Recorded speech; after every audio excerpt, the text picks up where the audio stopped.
Alright, here we go. So, what we're doing here is we are... two new messages.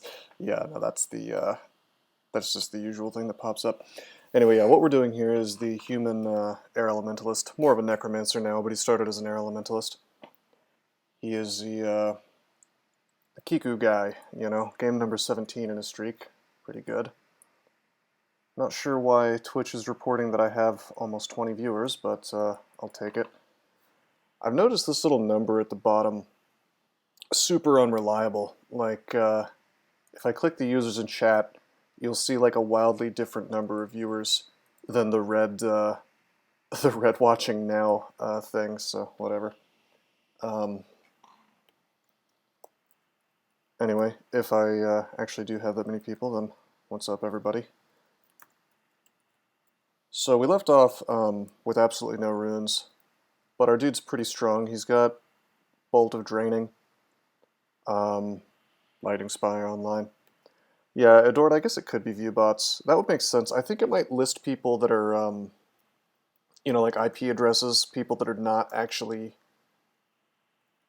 logged into Twitch or whatever. Wouldn't surprise me if that happens from time to time. Anyway, this character kind of had a choice between going to Shoals and going to Snake. And I ended up choosing to go to Snake because I lack MR. And, I mean, I'm like a fragile little mage guy, so my defenses aren't good either way. I mean, honestly, I could have gone either way on it, but the fact that I have Aralek from this hand axe is pretty nice for here. I'm not going to be surprised with massive damage from an electric shock serpent or whatever. Now this is what I'm worried about. Now we've got a little bit of a problem. We're going to use fear. I was about to say this is the one thing that we've got to be scared of. And that's being surrounded by a guardian serpent. So what we're going to do is we call corpses and then we turn them into zombies. And we just make a spire and everything's okay. Bolt through this stuff, it's all good.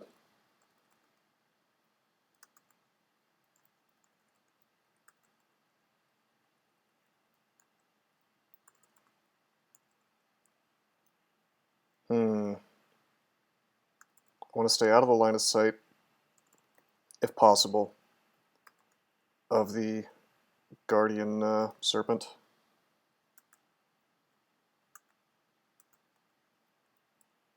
Maybe I can bolt him. Nope, he sends stuff around me. Now the serpent's dead, that's perfect. Now I can just walk away at my leisure. I mean, Naga are pretty slow, so I just walk away. And I've got, you know, I've got a regen amulet on, so regen MP that is, so I can just bolt as much as I want for the most part. I mean, look how fast we got our mana back. Now I'll just bolt them.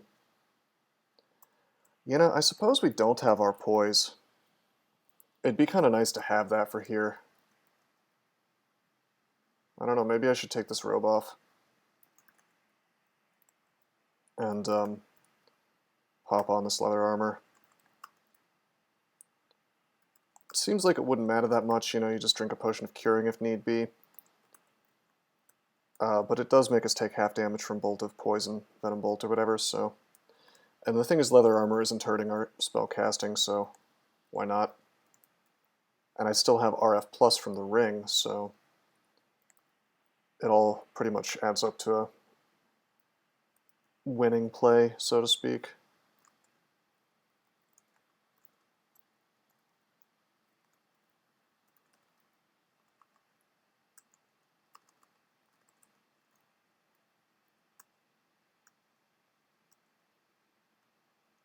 It's a lot of damage. I'm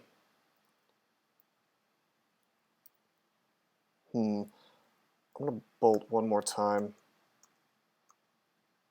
It's too much damage, damn.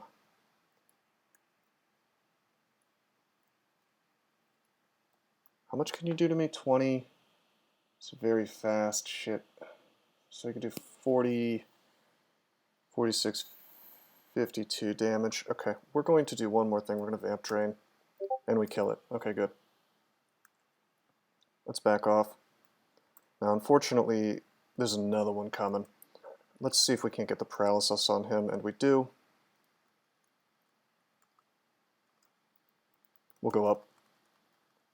A lot of damage here. I'm going to have to fear these, actually.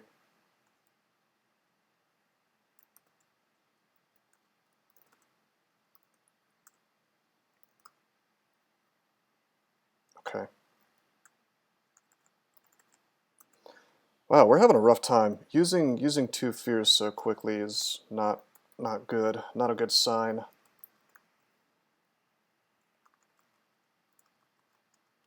Probably what I ought to do is be keeping zombies around me all the time.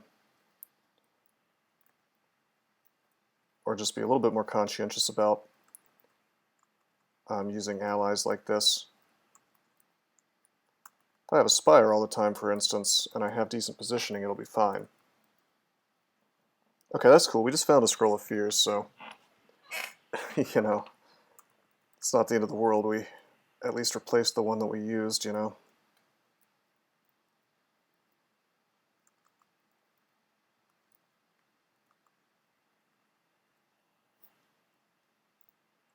Scarf. Scarf of Spirit Shield. I don't want Spirit Shield. My mana is just too important to me.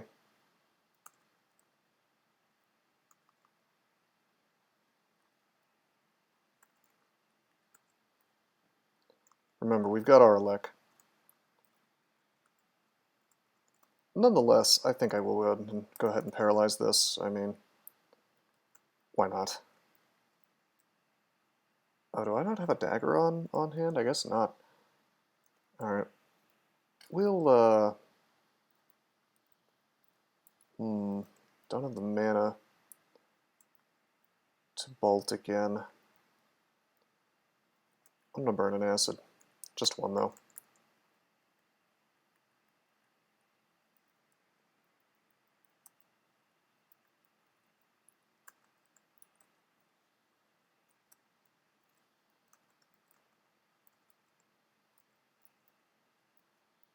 I'm gonna let this thing hurt me a little bit. It's just a Mamba. Then we'll just vamp drain. You would think that Mambas would be no big deal, and they're not at this point, but they can still damage me pretty fast. I mean, that's one of the problems with playing a caster style Kiku rather than hybrid type Kiku. You know, it's that you're going to be fragile. But the reward is that my spell power on Bolt of Draining is outrageous. And I could have Haunt online pretty fast if I felt like it.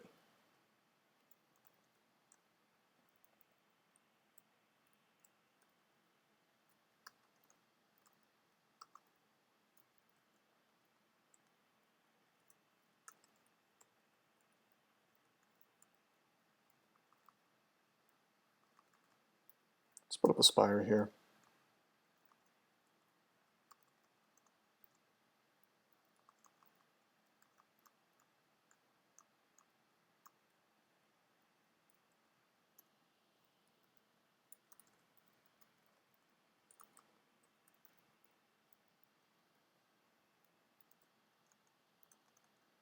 Probably should just try to bolt a little more efficiently so I don't run out of mana mid-fight. You know, hit multiple things at once, that kind of thing.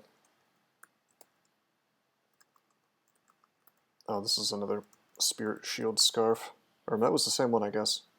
I don't know why I thought that was a new scarf.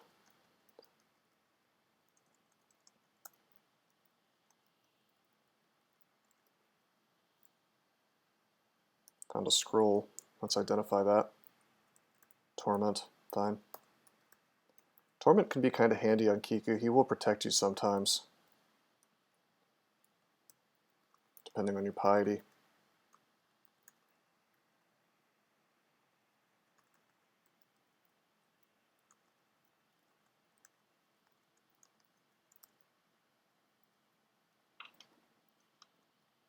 Alright, that's Vashnia's pack.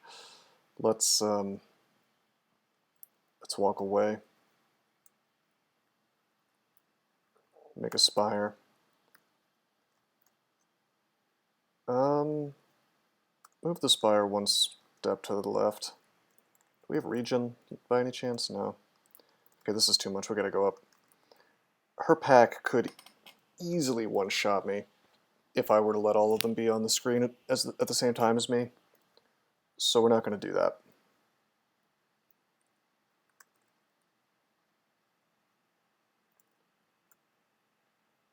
Even two of them is kind of spooktacular, you know, a little bit scary.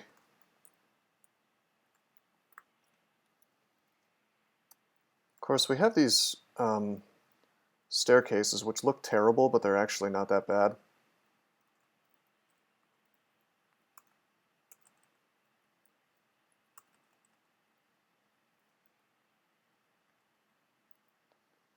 Blink allies away.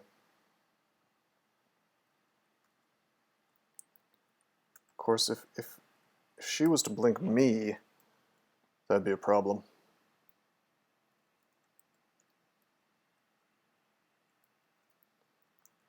To the extent that I have to wonder if maybe I should make some allies. I should.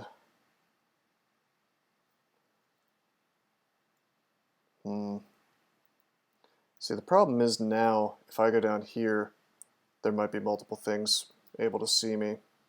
Let's just go up. Look how much damage she did to me with one hit. She's got a branded crossbow, so it's got fire, which I have RF+, but I mean, that's still extra damage. I went from 102 to 69 hit points, so that's 31 plus 12, so 43 damage. I mean, that's kind of outrageous, don't you think? In one hit.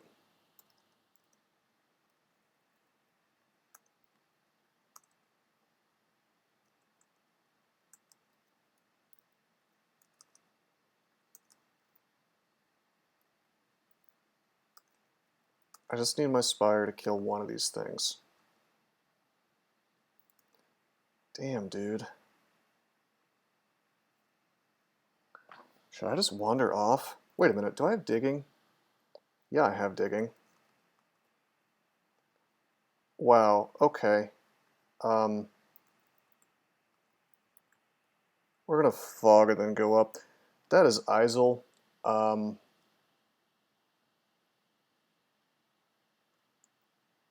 We're done with this floor.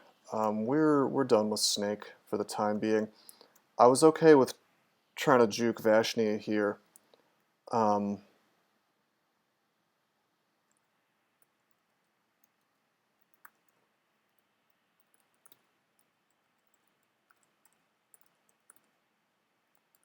Alright, I'm making a little note to myself, take the stairs next to the exclusion. This is probably the safest one. Yeah, we just don't want to fool with all this, not if Shoals is available. Vashnia is hard enough with her pack if you can't strip any of the buddies off especially. But then you add ISIL to the mix and you've got one of the hardest enemies in the game at this point in the game. I'd rather just not deal with it. We probably could have dealt with that situation a little smarter by digging sooner. You know, only allowing one square, one tile, so we'd only have to fight one of those guys at once. Or maybe like if we could set it up properly too, so we put like the spire in front of us, and then the spire is blocking, and then we bolt through it, although portal projectile kind of makes that a bit of a moot point.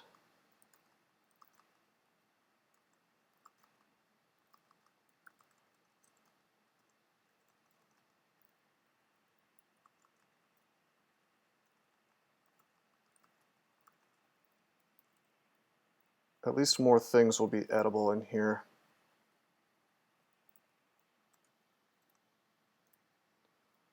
By the way, we have 8.4 shields. If I put on the shield, can I cast? Yeah, I can. Hey, Monster Racer, how you doing, man? We're in a little bit of a rough spot on this character.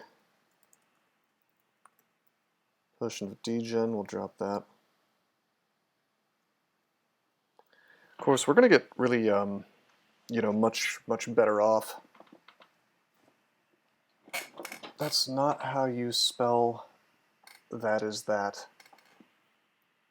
I don't, I'm not following. Is that English? I don't... Oh, you mean the name. Yeah, no, you throw another L before the last M. Alright, this is fun. Gotta watch out for taking tons of damage from water nymphs, or water Hitlers, as I like to call them. SpIE is going to be awesome in here.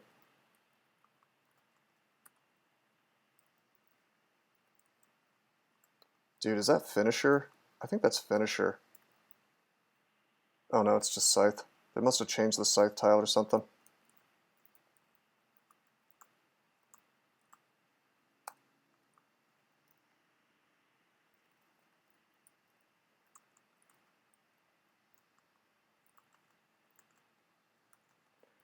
One of the problems with this dude is he runs out of mana pretty fast, but I mean that's going to happen when you're casually throwing level 6 spells around, or level 5 spells around, rather. Oh, we found some books. Simulacrum, that's awesome. Wow.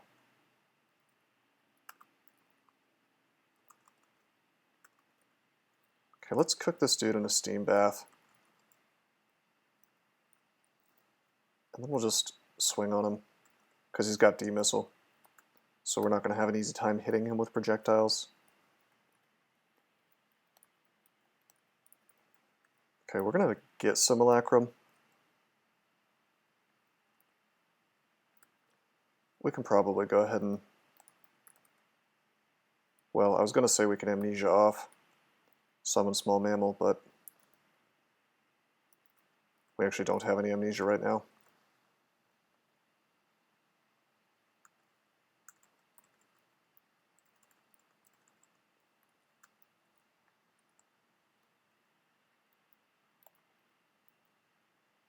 A fountain of clear blue water erupts? That's interesting.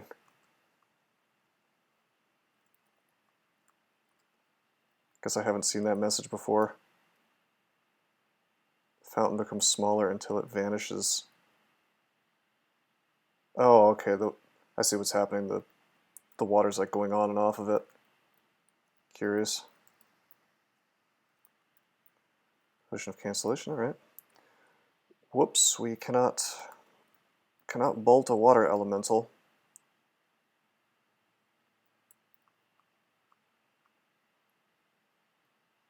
Nor can we drain him. Just let the Spire deal with it. I really haven't trained any weapons at all, which maybe is a mistake, but at the same time, I can always bust out this Whip of Electrocution if I want to do a little something.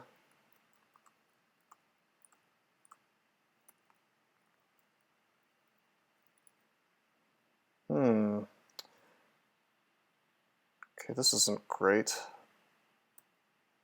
Let's put up a Spire. Step. Step.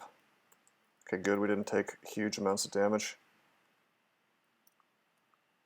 You always have to be really careful when a nymph's around and you happen to get caught out on the open ocean. Because every time you move, they can do like 100 damage to you.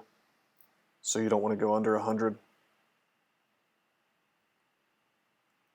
If you're going to be moving anyway. Because when you move, obviously you're a little slower, so they can take 2 actions. We just found stat form. But this is going to be the rare caster character where I don't, you know, go straight for stat form. As nice as it would be to have stat form. Wow, this staircase sucks terribly. We're going to go up. I see they tried to throw a net on me. Thankfully that failed. Wow, this one sucks too. We'll go up. This one we've already seen. It's over here. All right, we've been kind of bamboozled on both Shoals 2 and Snake 2. I mean, we're going to have to fight through some kind of shitty situation at a staircase no matter what we do. Just going to have to figure it out. I think I'm inclined to go back to Snake, because at least there I have a dig wand. But, you know, we lack MR, so we could get put to sleep by Isel. But we could get mesmerized here, and the whole Wand of Flame steam trick is not exactly reliable enough for me to want to force that to happen. You know, what we could do is we could just telly, but that's another kind of high-risk move, especially in shoals. Less so in Snake, because at least then, again, there's the whole digging wand thing you can do. How much haste do we have? 3? I tell you what, we're going to bypass this decision just for a minute.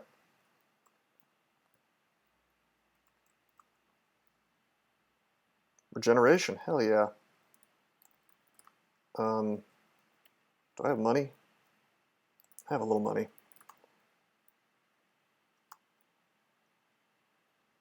Train a little bit of spellcasting up to 11. Get Scroll of Amnesia. Should have just used some summoning or something, by the way, back in against Vashni and Co. And we still could, it's just a little annoying. Alright, we're gonna Amnesia off Mammal. That'll give us 1 level. And then we'll train a bit of spellcasting and then we'll get regen. That'll be handy. Now we're going to finish out the dungeon, which we've only done 9 floors of. I was kind of avoiding this because we haven't found MR. You know, you never know when you're going to find like a dungeon wizard or something who's going to banish you. Let's drop the Ring of Pro Cold and this amulet. So we have enchant weapon. I guess I'll keep enchanting up the sling.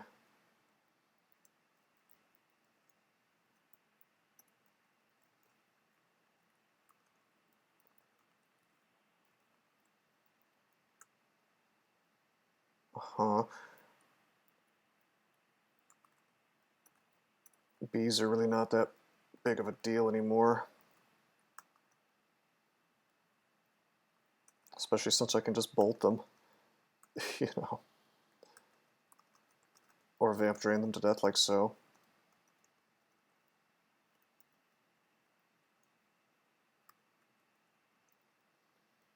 We'll just use Corpse Rot to take out that one.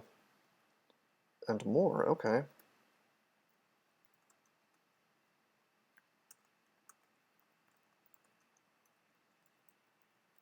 I guess shouldn't surprise me, there's so many.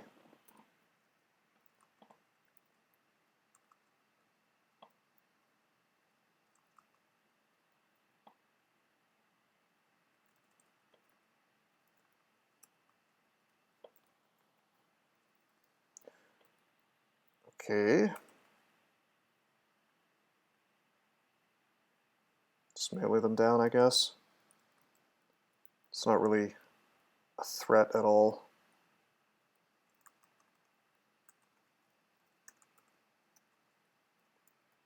But yeah, Corpse Rot would be the magic way to deal with this if I was hurting, you know, if it was dangerous or whatever. Now I'm just sort of using it for convenience sake.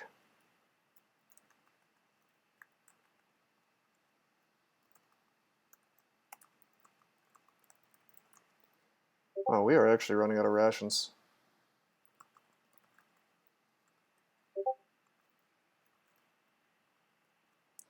Also, that little sound you're hearing means that I should put Discord into streamer mode.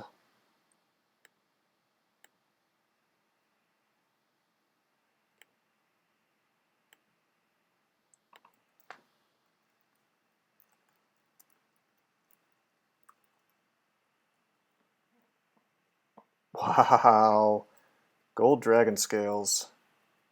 That's adorable. I mean, of course we can't use it. maybe in the far-flung future, but I doubt it.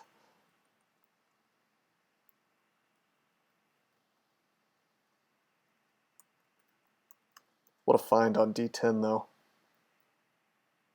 I could have changed the whole path of the character, to be honest, if we had found it before doing orc and everything.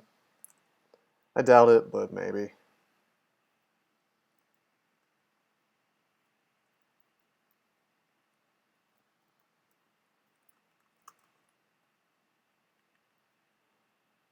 Okay, let's see what this chainmail is all about.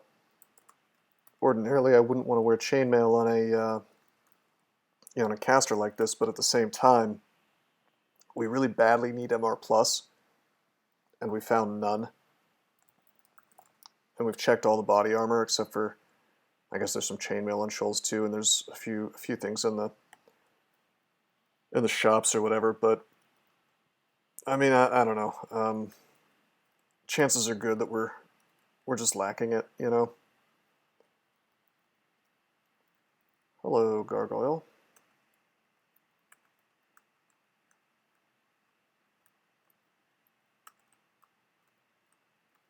Just let the Spire handle it. He's our elect, I think, but yeah, whatever. He'll still die eventually with enough of these things.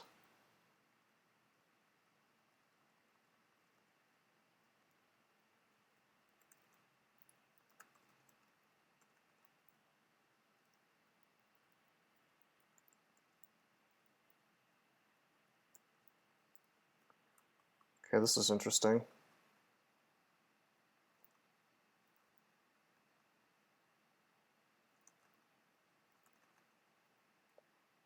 Wow, is that just missing him? Yeah, it is. Hold on. Can I paralyze you? Yeah, I can.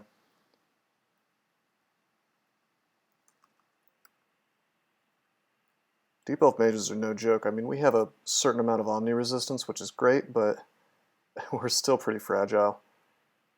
Okay, Blink is available. That'll be nice. There's a hat here. I doubt it's going to beat my +2 C invisible helmet. In fact, it kind of can't. I guess it could be like an int hat, but I think I'm happier having a C, to be honest. Oh look, it's all the imps that the Deep Elf mages summoned.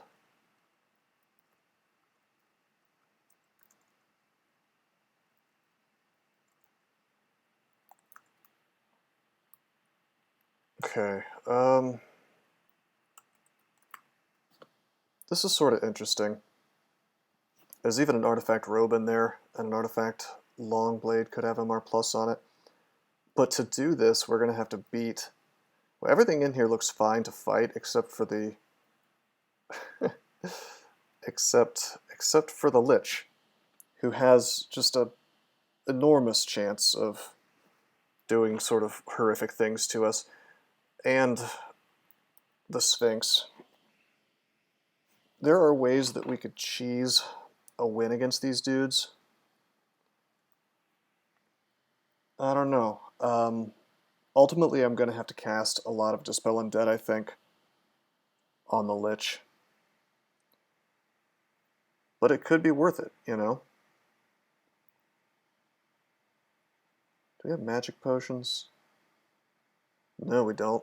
We only have one, actually, so that's better than 0, I suppose.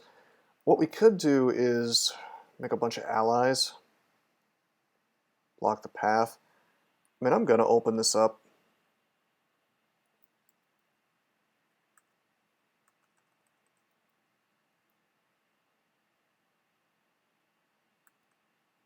Walk away.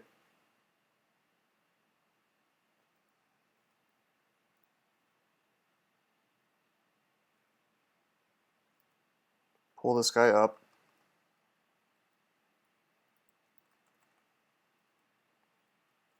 Cast Swiftness.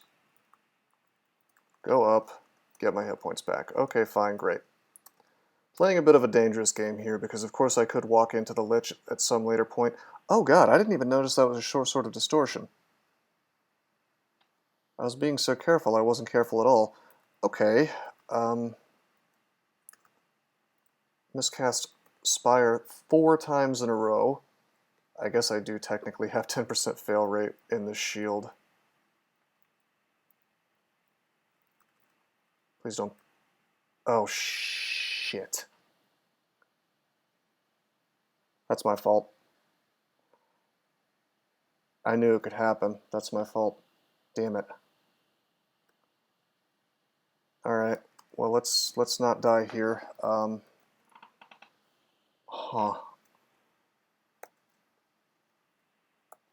Emergency focus on spellcasting. If I can get some experience in here and get region online, that'd be great. We're only in Abyss 2. It's not the worst thing, but it is pretty bad because we can't really fight anything except with our allies. However, we can bring corpses and we can simulacrum, so we can kill anything in here. I don't remember how good corpses are in the Abyss. We're going to find out real soon. Potion situation is good. Oh, man.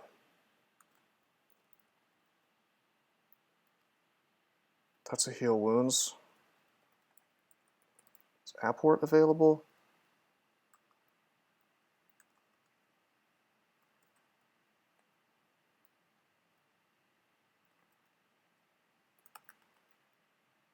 Oh wait, we actually can't simulacrum. We can make zombies though.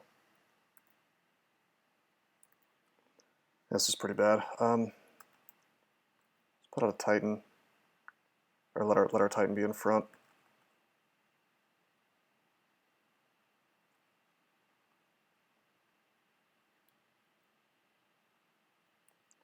This freaking Eidolon.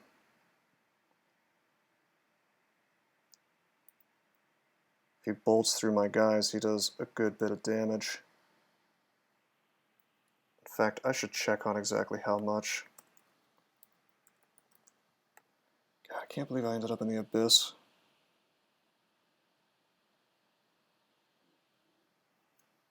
That's what you do when you play fast and loose, though. That's what happens. Let's go up.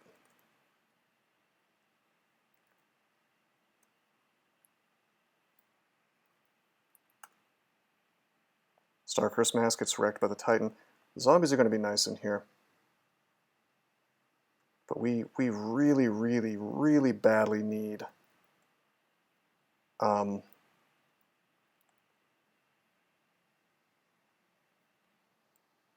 regen. That'd be really good.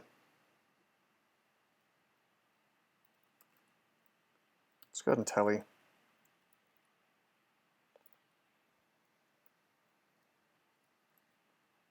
Put the Spire here to block the path. Didn't get the healing potion, but that's probably okay. This minus Swift is going to be very bad for us. I'm going to use Ambrosia, actually. Wow, Spire's going down faster than I thought it would.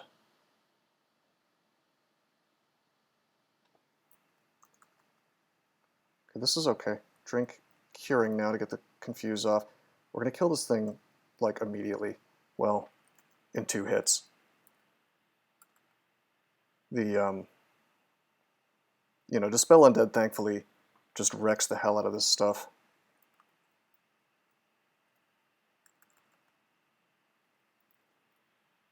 It would help an awful lot if we had a way to damage these things, though. That, I mean, we can use wands, but it's not exactly repeatable, you know. Okay, we killed the Starcurse Mask with a acid wand.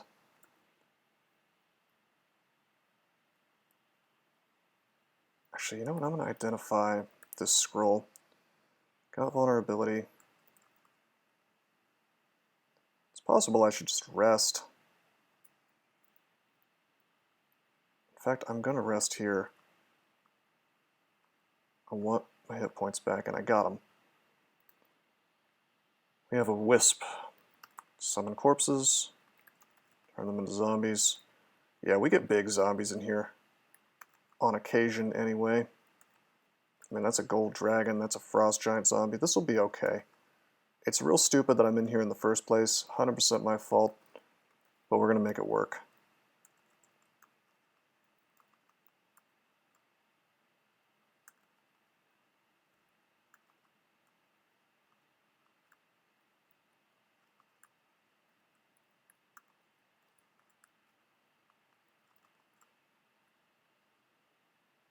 We have so much piety is the thing. I should learn apportation. Yeah, I probably should. I'll tell you why I don't want to is because I was trying to get enough experience to get regen online, which is hugely important.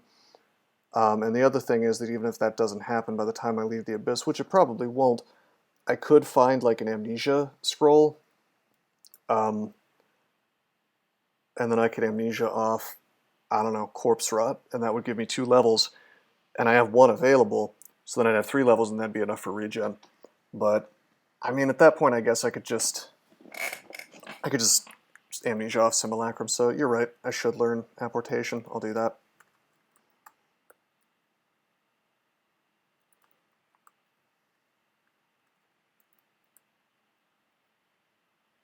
Okay, dead end. I guess we do still have static discharge, by the way. Like that, as a last resort, could be helpful in here. Check this out. Boom. You can use Dispel Undead on A-bombs, and it's really, really good, like it is against anything, really. I am tempted to take the Lagonu exit. Actually, I don't remember if Lagonu gives you an instant exit or not. Let me check on Kiku Wrath. At level 16, you probably can't survive it reliably, especially with...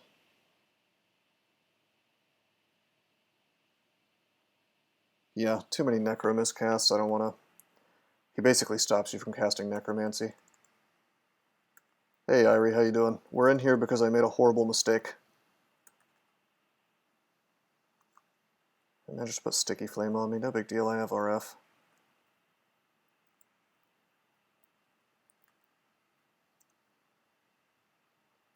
It's a jelly. It's alright, just get the rune. About that. 6 Furhy. Okay, well we have Arlek. That's not the end of the world.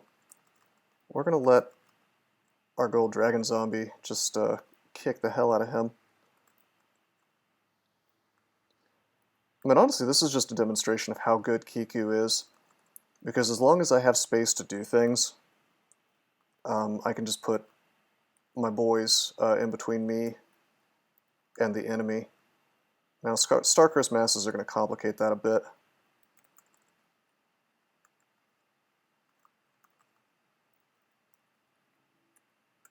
Because they're going to go straight for me. Attack the one in the front, please.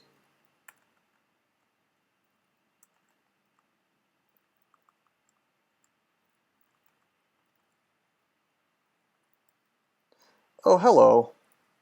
Hello. Alright. Alright. That's a teleport. 36% to Pero the demon. I think we'll just acid him. Alright.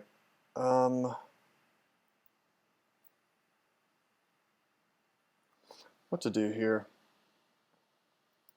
We could fog. He'd have to take a step forward at that point, I think. And he gets the instant... well, the reason that didn't work is because the fog didn't blow into the hallway, which is not really that surprising.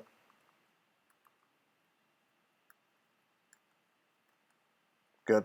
Telly kicks in. Again, I'd love to have regen. Apparently we have gained enough spellcasting to get 1 spell level. But it's not enough. Let's Ambrosia.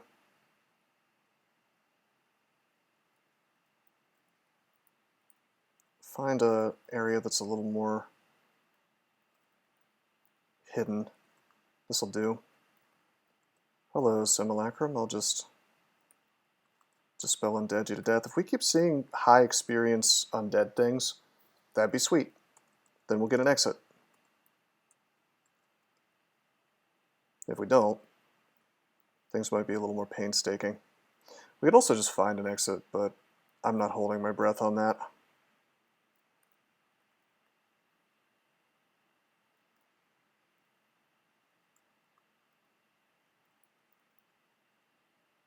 Oh, this is good. Okay. Killed the A-bomb. That is a wretched star, though. I think I'm going to go back the way I came.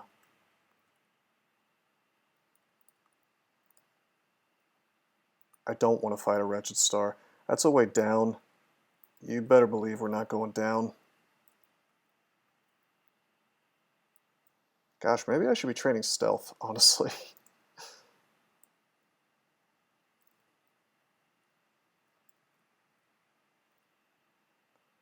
We do have 7 tele, by the way, so this is not exactly the end of the world in terms of, resources. I have a lot.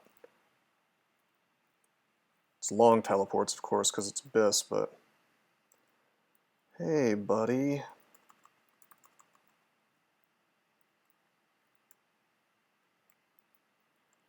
Now, thrashing horrors, weirdly enough, are not considered to be undead, even though they're literally a seething mass of yellow flesh. So we'll make some zombies. We got kind of crappy zombies, a ghost moth zombie and a fire dragon zombie, so let's perhaps make a few more zombies. That's a NaNe. I'll take him. Alright, down you go. Got him with the Dispel Undead, very good.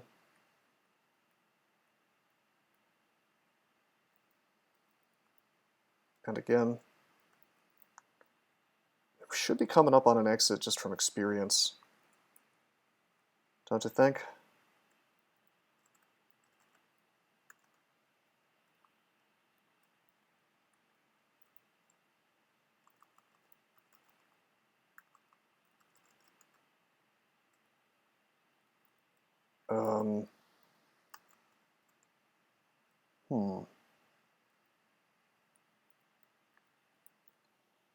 That's not resistant to electricity. The Raiju, of course, is, because he's like an electric dog, but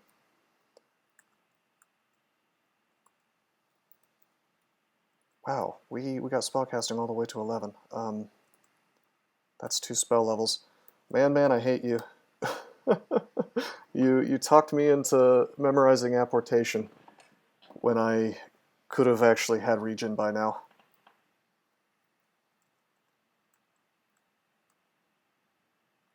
Raiju's dead.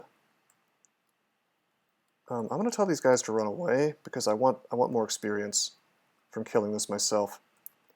Every little bit of experience I get pushes me towards an exit faster.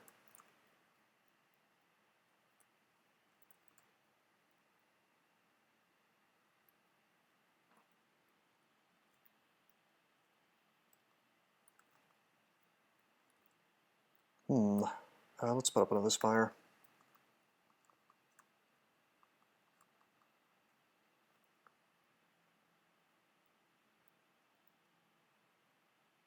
A Quasit.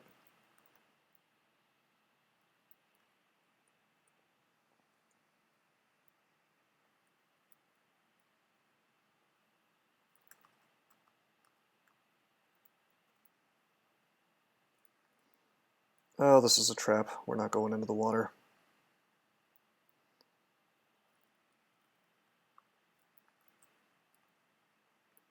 Still no exit.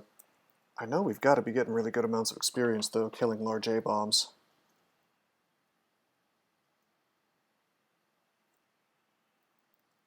Really happy that we've ran into so much undead. There it is. There's the exit. Out we go. He hits me immediately. He could have... he could have sent me right back into the abyss. Now that would be unfortunate. Here's the real question. Do I want to blow my last blink scroll just to avoid that happening again? Actually, it looks like I could get random energy on him. Yeah, swiftness is an option, but the thing about that is it's going to give him a chance to hit me unless I can get him with the random energy. But that could work against me as well. And what's funny is I actually the way I got into this mess is that I used swiftness while he was here. We're going to try it again, I guess. Okay, he missed me. But yeah, swiftness, I used swiftness and then I went to like go around him into a staircase. And then I got sent to the abyss. Let's go down the third staircase. That's a hatch. This one? Yes, that one.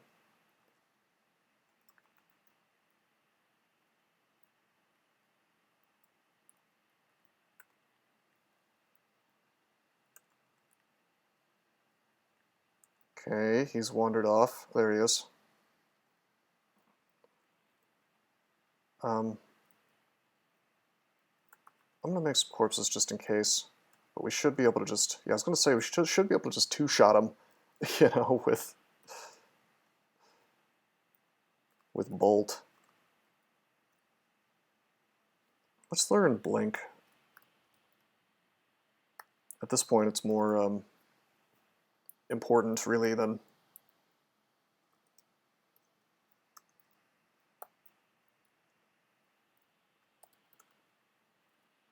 having regen.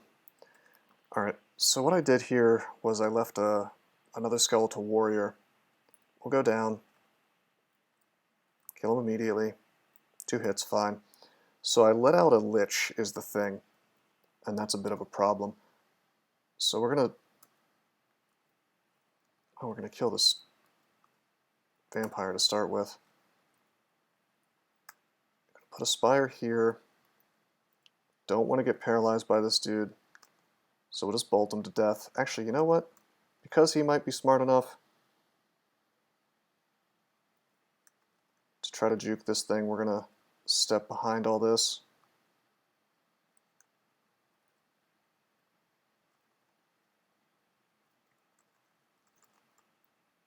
We'll let our friends deal with this. Nice. Menace, more like menace, am I right, guys? Well, we haven't seen him yet, but maybe soon. Come on, tell me you left a corpse. Hell yeah. Oh man, this end's gonna be awesome. You guys ready to see something wild? Oh, they fixed it. Once upon a time, alright, so I was excited because he had a Great Mace of Holy Wrath. Once upon a time, you could revive things, and if they were zombies, it didn't matter. They would just wear the holy weapon, and I was going to use him to kill. The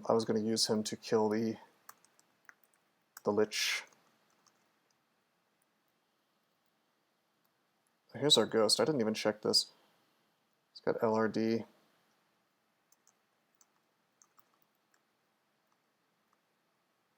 More concerned with the lich.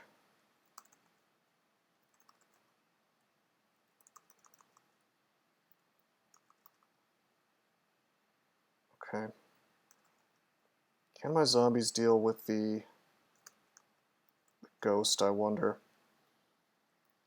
I'd really like to know what book this dude has. It's been narrowed down. This is great, actually. So it could be Confuse or Slow, neither of which are as game-breaking as Para. So we can kill this lich.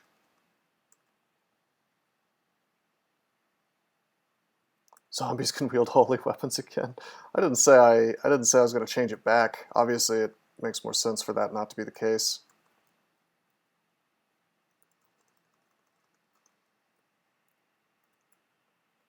I just found it funny, is all.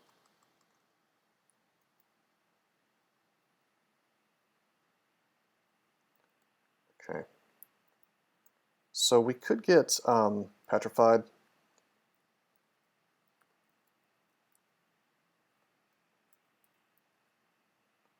Okay, hold on a minute. Let me think about this. If I put a spire here,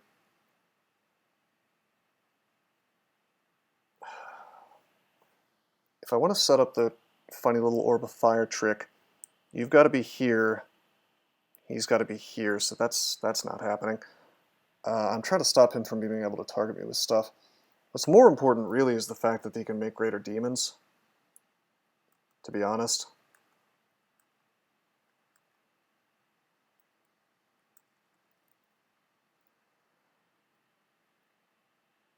Let me think about this. I want to be able to...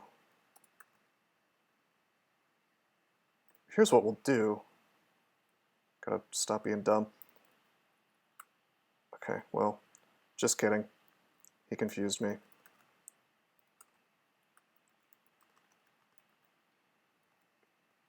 What I was going to say is we're going to just wait at the staircase for him, but then he made a cacodemon. The problem is he could confuse me, like chain confuse me.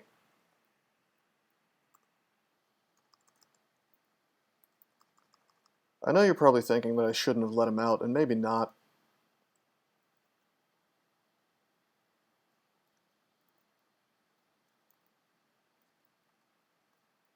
Here we go. At least the ghost is dead. But the thing is, we have the tool, man. Like, we've got the tool necessary to take this stuff out, and most importantly, we really need some MR. And for all I know, it could be in here.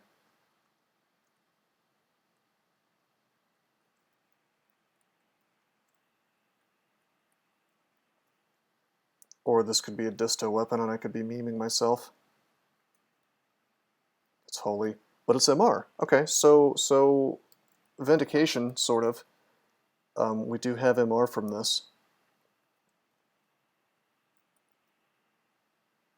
And a book that's mostly useless to us. There's also a smoking robe, which I thought was inside, but I guess it's outside.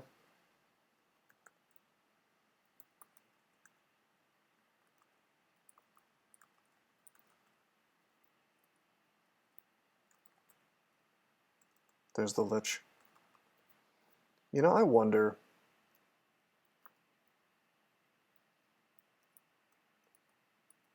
if I should just hang out right here, go around here, and then spam Dispel Undead on him. He'll die so fast. I know you're thinking I should probably have MR plus on for him, but the plus int is going to be kind of integral to getting huge damage really fast. There he is. Okay. Okay, I'll tell you what we're going to do. Is wait here, and here it is. Dispel, Dispel. He iron shots me for an enormous amount of damage. That's kind of a problem. Shit. 3d34. Technically, he can kill me now. If he were to iron shot me again. That's lame.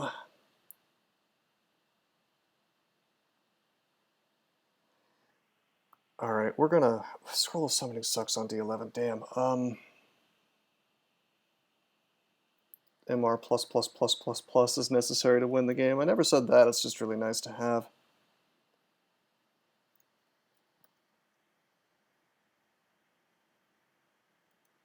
If I heal wounds, he can't kill me. That'll put me above... How much damage is possible? 3d34, that's 94, 98, 102. No, heal wounds will not be guaranteed to put me above it.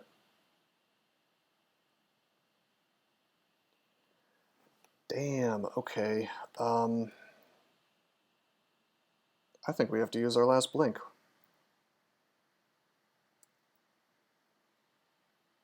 That's a shame.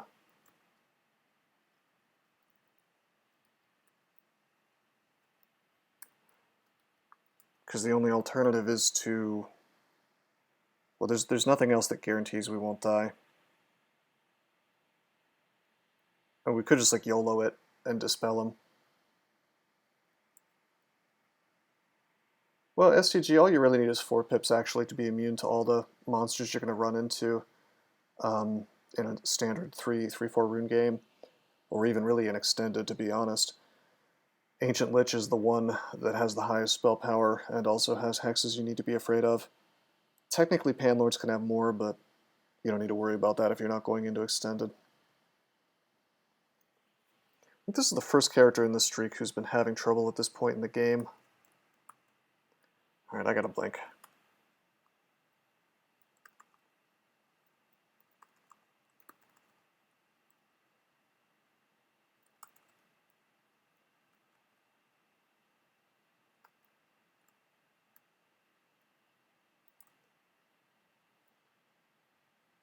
Be nice if I had simulacrum. That would solve this problem even with D10 corpses, D11 corpses. These guys are crap, but I mean, the fire crab, I don't know, he's very low on hit points. Is wolf spider zombies? This should be enough. Are you telling me that hexes are in fact effective for late game? I mean, they can be. I was talking about monster versus player. Do we have a silence scroll? I wish we did, but no.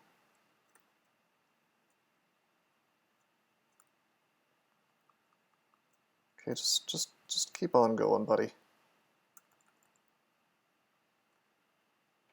Oh, they're in Viz. He's in Viz now. Alright, that's it. That's it. That's it.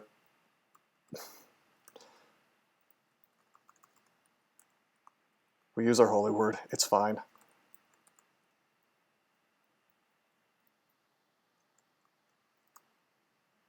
Also, I think these zombies last forever now that they're enemies. If the Ancient Lich can do it, so can I. Well, there are some fun things you can do with hexes that a lot of people don't realize, like vulnerability lets you hex things that otherwise you would think would be impossible to hex. Ah! Okay. A +4 minus cast ring, or a robe, rather. I don't think so. It even has int plus, so you can be smart while not casting any spells. Glorious. Well, I mean, STG, it's 100% my fault that he was out, though. He was in this vault. I didn't have to open it up, but I happened to have Dispel Undead, so I knew I could kill him fast, and I had a lot of ways of making allies, so I knew I could put crap between me and him so that he couldn't paralyze me if that happened to be his book. The only reason I opened this vault up, I didn't just do it for shits and giggles, like I didn't just want the experience. There was an artifact sword in there, and this character has found no MR plus the entire game, and I know that I'm going to have to fight Axel, and I mean, all things being equal, I'd like to have MR. So I mean, the gambit paid off, sorta. We used a lot of resources. I feel very bad about losing the blink. I feel especially stupid about getting abyssed a minute ago. That one was probably the worst mistake of the game. But this character was in a position to handle it, at least.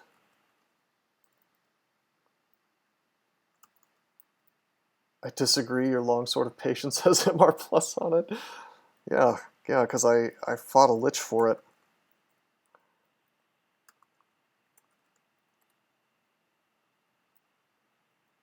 Just found a haste potion, that's always good to have more of. Enchant armor, we'll just enchant up the gloves.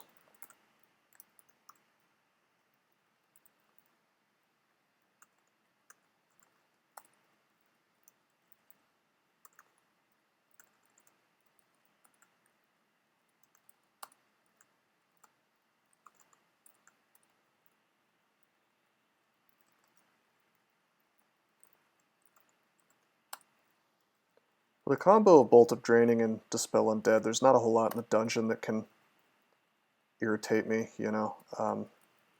It's just a matter of avoiding getting owned by an MR threat.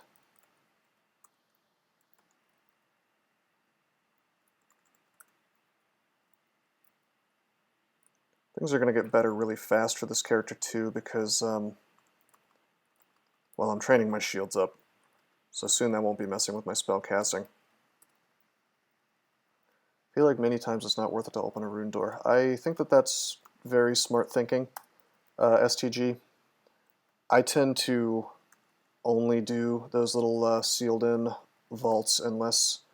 Well, I won't do it unless I'm just like super overpowered for it. The only time that I'll do them, even if I'm not super overpowered for it, is if I think I have a pretty good chance of doing it without a problem, and there's something in there that could potentially be super, super useful.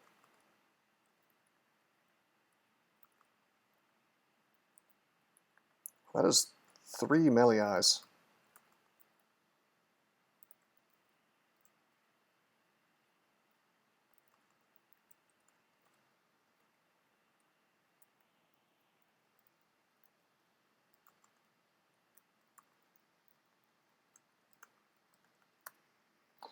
But yeah, most of the time those things don't really have anything in them. I just happened to see the artifact, you know. And I thought, wow, I wish I wish I had MR. Sadly, you can't dispel undead Josephine, but she's also immune to negative energy. So we'll just sort of use Aspire and watch her die to that.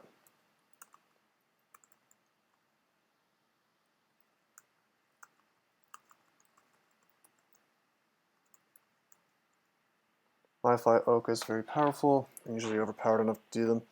Yeah, I mean, Minotaur is just really, really strong in general. And yeah, you can tab through threats that you would think you wouldn't be able to do. You know. Let's stop picking up stones. Let's wear these boots. I have a couple things I need to drop. Actually, drop this trident. That'll do for now. We'll drop the tomahawks too.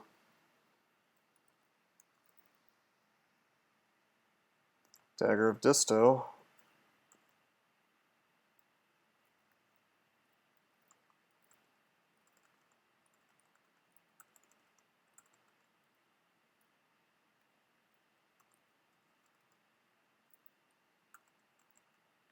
Oh, she sees me.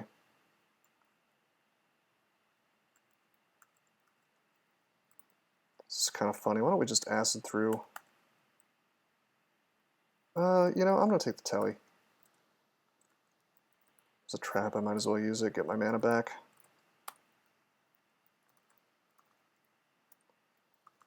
It's nice running into these obnoxious dungeon packs where it's like high-level undead enemies, where you got a Death Knight, a Phantom Warrior, and this character actually just doesn't care.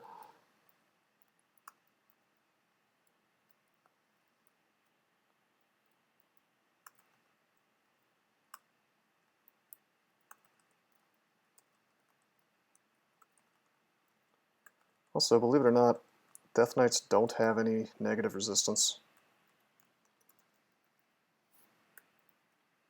Okay, we explored into what's-her-face again. Let's polymorph her, and she becomes a polar bear. Good luck distoing me now. Oh, this is 0.23, Adort. Teleport didn't send you right next to Sonya. Getting you abyssed instantly. Wouldn't that be cute?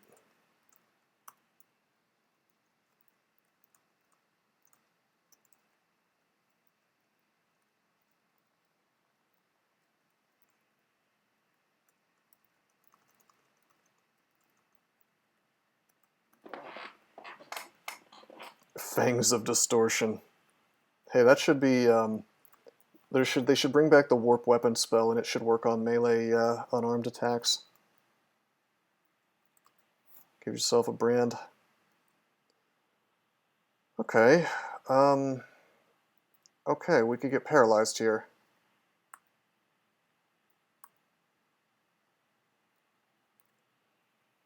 %7 chance to fail. If I get paralyzed here, I'm dead. I feel like we're supposed to read Telly, because there's actually two things that can paralyze me. Like, this is actually really stupid.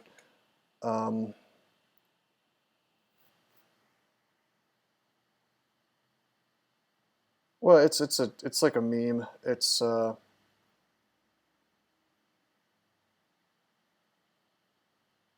supposed to be like the vault's entrance. I'm gonna read Telly. We didn't get paralyzed. Okay. I'm gonna go up. We got Crystal Speared. My dudes. Yeah, no, it's stupid. I agree. It's not very fair when things that are MR threats show up. We just got Crystal Speared, you guys.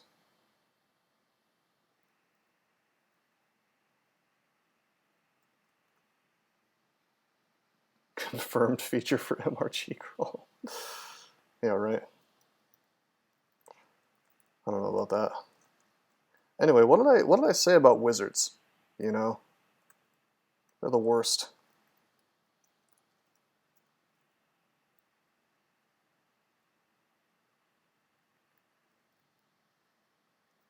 That's one of the reasons you really, really want to have a blink scroll. Situations like that, if I had had a blink scroll, I could have guaranteed survival. But as it stands, I had to take a really stupid risk. Not a particularly fair one either. Let's put a spire here. Fight things in this hallway for me.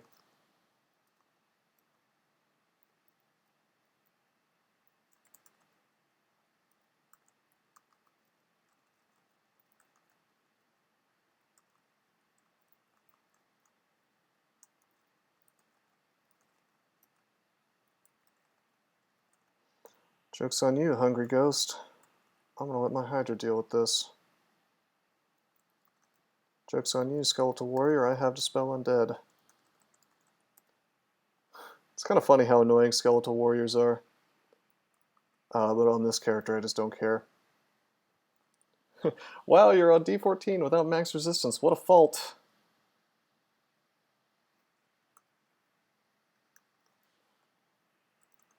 Okay, here's Rupert.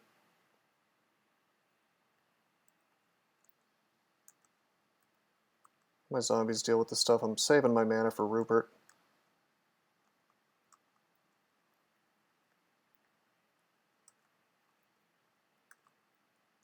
Maybe not.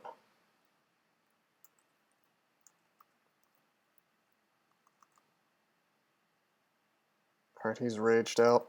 Let's make some zombies.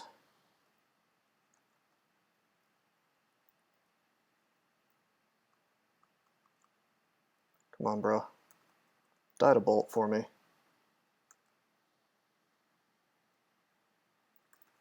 I'm not sure XL14 Hell is an excellent strategy. What's wrong with that, man? It's awesome.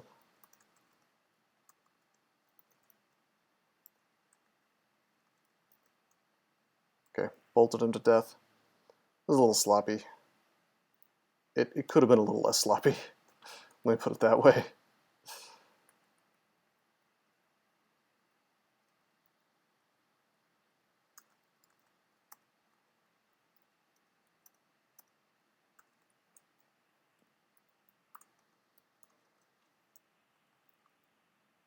Alright, so we determined he has the LCS, which is in fact not the Parabook. Here's the funniest thing about wizards is that they don't really do anything to you once you know that they're there if you have allies. Like Spire just lets you instantly kill this stuff. But if they catch you at unawares, it's like the quintessential oops, I auto-explored into death type of enemy.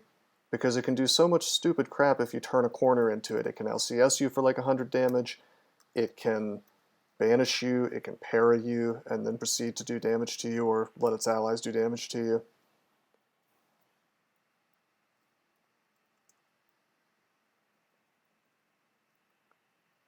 Wow, speaking of MR threats, Louise can banish me. Let's immediately put up a spire.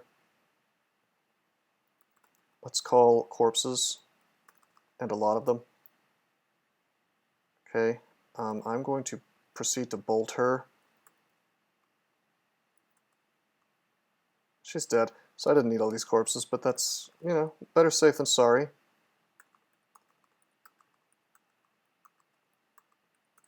Thanks, Kiku.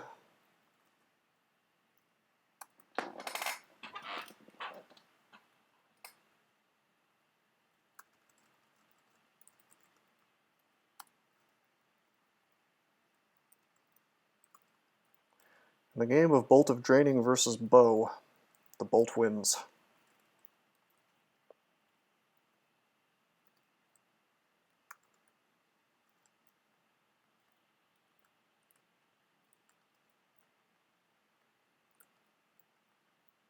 Okay, we got marked.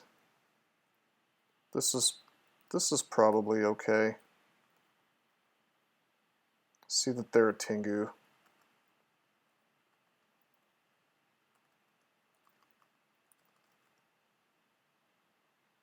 Just let the Spire deal with this popcorn, I guess. Oh, hello. Hello, buddy. Zombies for you. What kind of wizard are you? You're a banish wizard.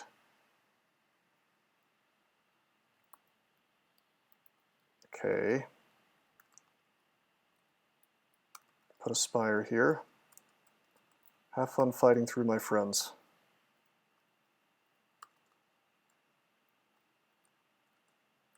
This will give me time to get my mana back. Alright, fine. Time to bolt.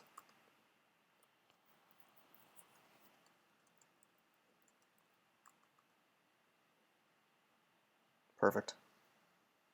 Good luck, I'm behind 5 friends. Good luck, I'm behind 7,000 skeletons.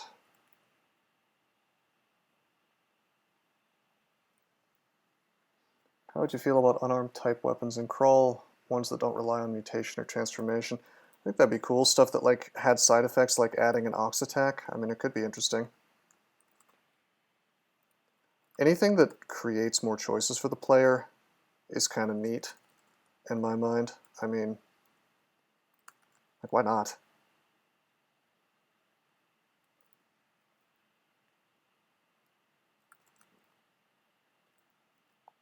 Okay, I can kill this stuff, but I need a little more mana.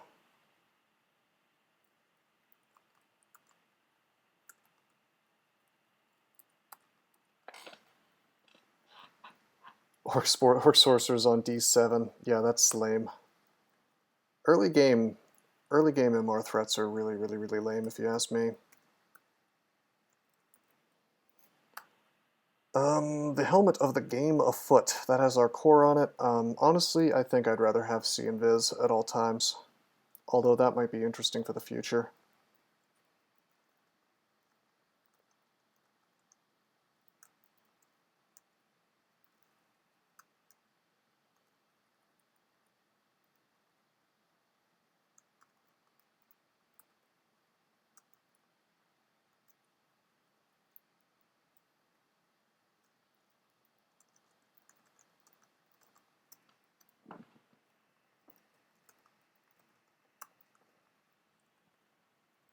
Game of Afoot.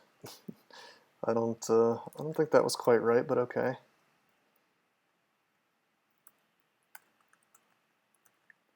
Snort goes down like a sack of bricks. Like, I'm sorry, Mr. Raging Troll, but you are the least threatening thing I've seen on this floor.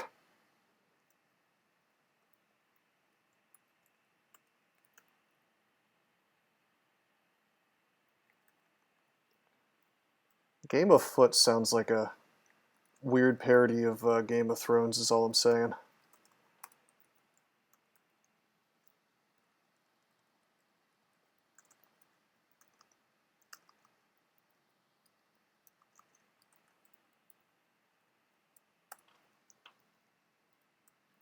Scroll of Enchant Weapon will enchant up the sling. Identify the amulet, it's just Gourmand. Okay.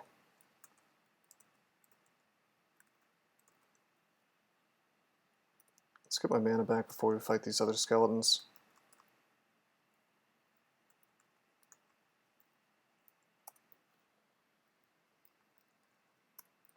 Yes, please, keep sending zombies at me. Totally cool with this state of affairs. I just found a lamp. The next is Mumo of TSO. That's literally impossible, but no, the next one is something interesting. What is it? I'll take a look real fast. Oh yeah, it's a Spriggan Arcane Marksman, so we're probably going to be going... we're probably going to be doing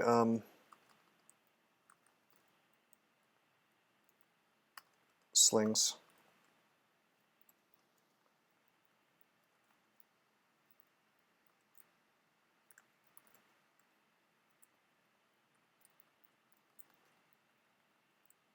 Which will be interesting because I don't think I've played a slings character on this streak yet.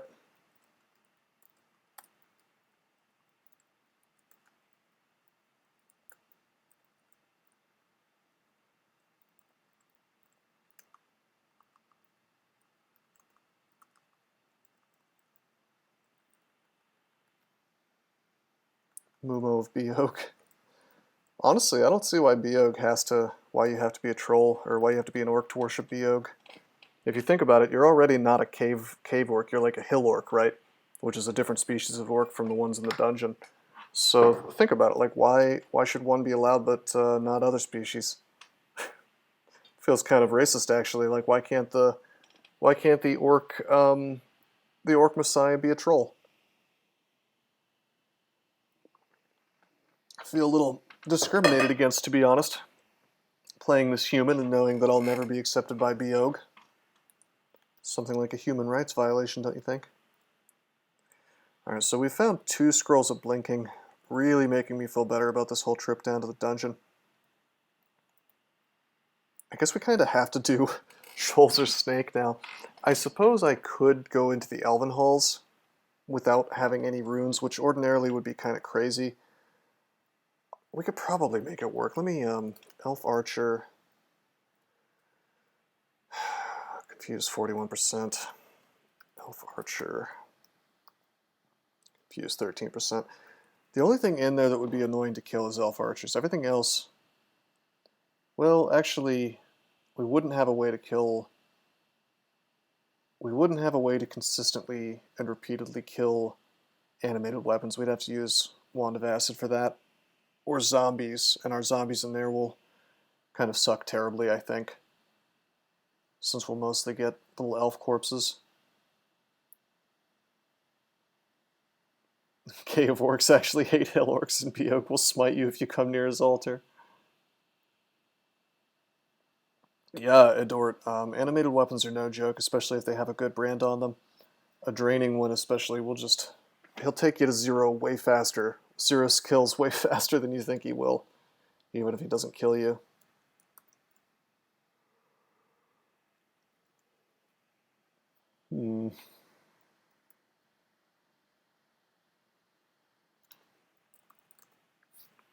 This is really interesting. I don't know. I don't know what to do about this. I know that I want to buy some things, though. First thing I'm going to buy, because I have money. One of the benefits of having done all of Dungeon is that I have money again. I'm going to get Acid. Acid in a lot of ways is a get out of jail free card. It'll kill things super, super fast. We'd like to have as much as possible. Especially at this point in the game, it's just real good.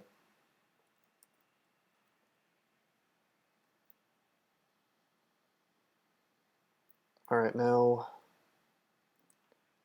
I guess Box of Beasts? No, let's get the file. The file will be super handy.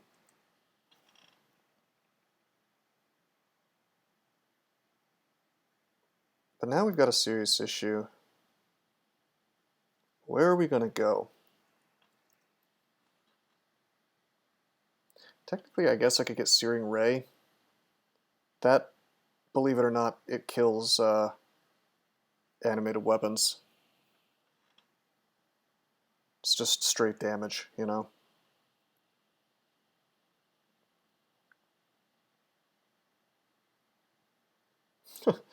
STG, that's some good crawl math there.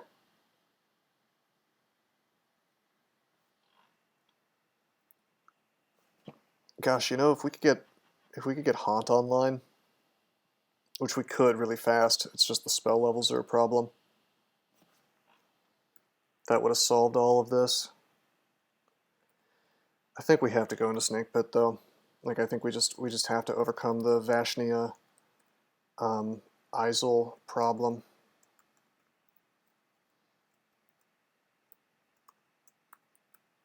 Take away my annotation, take the stairs next to the exclusion, okay. Thank you, past me.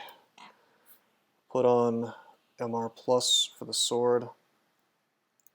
Go down.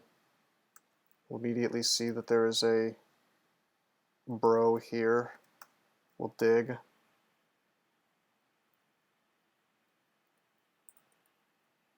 We'll dig. Oh, perfect. Perfect. Alrighty then. Now we're set up. Now we can take this floor. I still have corpse rot, man. All I have to do is leave one corpse right here, and then I can just kill everything that shows up. I don't care if it blinks behind me, even. Here's shout x4. There she is. Come on, baby. Corpse rotted. I'll even put, I was going to put a spire here. Yeah, I'm going to put a spire here. He doesn't give a single shit about the foul pestilence around him. And he'll bounce bolts between me and, between her and him. Because that's 3 tiles. This is amazing. What is Bolt of draining her? The amount of damage that's happening here is kind of outrageous. The only thing that's upsetting me is that she's not slowed yet, but that's okay. Okay, she hits me. She is surviving way longer than I thought. She takes down my spire, put up a new spire. I could Potion of Magic. I actually have 4 now. I could Ambrosia. I'm almost more inclined to Ambrosia, but I don't know. I might just wait. I don't know if her pack's coming. Let's just wait. Put up another spire. Oh, right. Why was I expecting poison to do much to her? Okay. Drink a Potion of Magic. Bolt her to death. She'll die to the bolts. But yeah, she's a Naga, of course. Of course she's not going to get poisoned. Okay, I tried to Corpse Rot. I guess she didn't leave one. Just bolt her. Oh no. Oh no. Oh no. Oh no, no, no. Please don't summon crap around me. Oh yeah. Okay, we'll just bolt the serpent. Faster clearing. That's not what that would have led to. That would have led to a big problem. But we took him out super fast. We used the lamp. This is good. Now all of Vashni's pack is still around, and Isel's still around, but Vashni herself is gone. So I'm going to call this a win so far.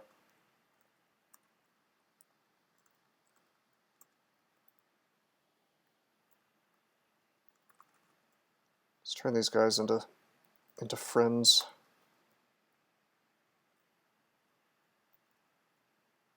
Gonna walk around with MR plus up.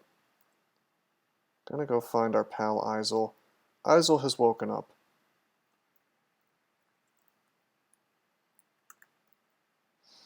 Oh, I'm being juked.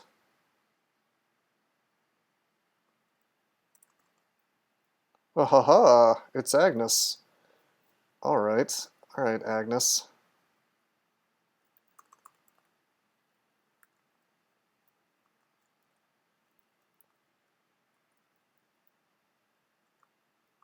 Agnes, you are in for a rude awakening.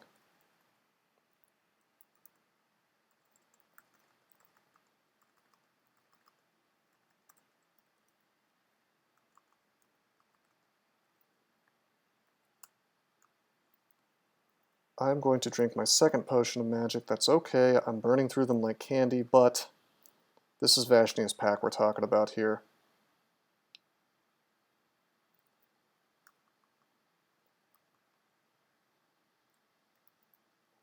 Snake looks so bland. Are you talking about the art? Like the tiles or what? Yeah,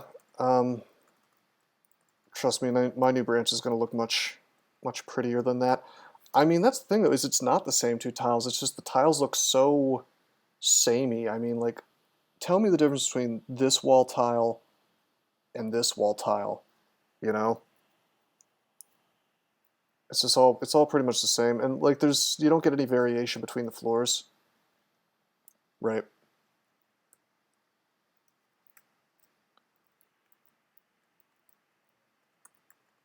Hey, Pro Magic. We can have Pro Magic on all the time now. That actually puts us to a pretty good amount of Pro Magic.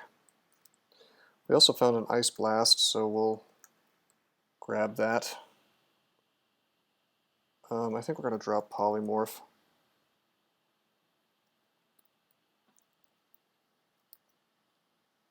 And Flame.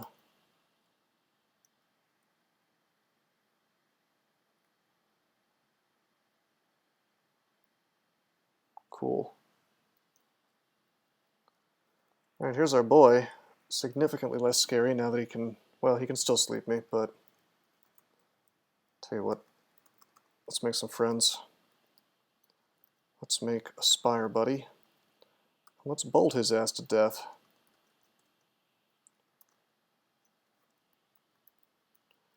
Makes it look easy, but make no mistake. They can own you.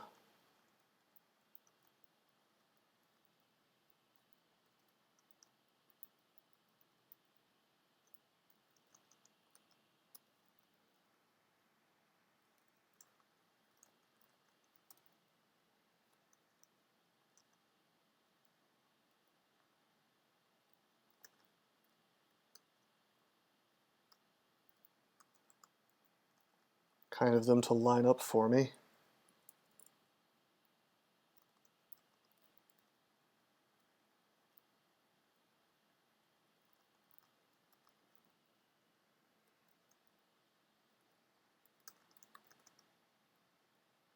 How strange. Only the one Mamba showed up as a corpse.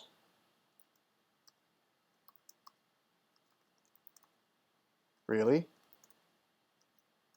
Really? Okay. I guess we'll blink.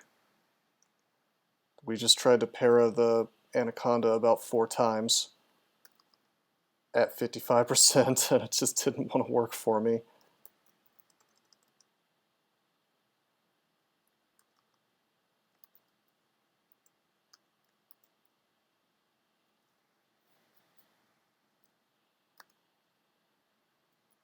Hexes are a joke. I mean, kinda.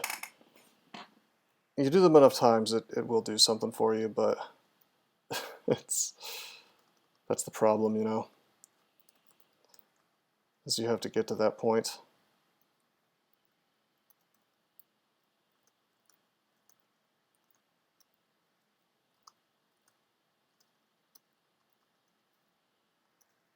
Hey, Asma, how you doing, man? I mean, that, honestly, the funniest thing about that is, like, I actually don't even disagree with you, that in terms of, you know, if you start a Spriggan Enchanter, the secret optimal move is to get the hell away from from hexes as fast as possible, as fast as is feasible, really. Because it really doesn't do a whole lot for you in the mid game. It'll get you through lair, but after that, it just gets increasingly annoying.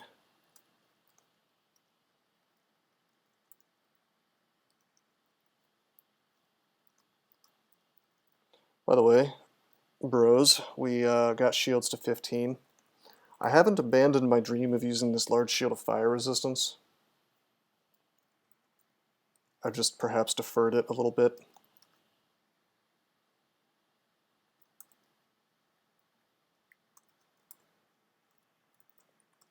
Stick through this wall. It's an artifact here. Less concerned about MR now, though, so actually, come to think of it, Elf Archer. Elf Archers can only have a 1% chance to confuse me now, so if we keep Longsword on.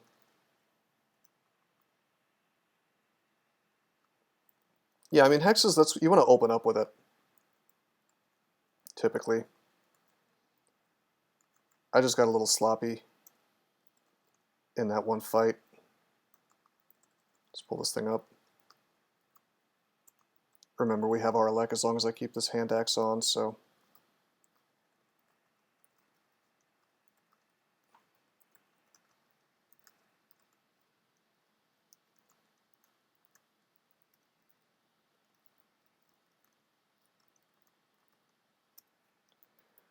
But yeah, what we're doing with our skills is we're just kind of taking the things up to where I wanted to take them before that unfortunate Abyss trip kind of made me change everything.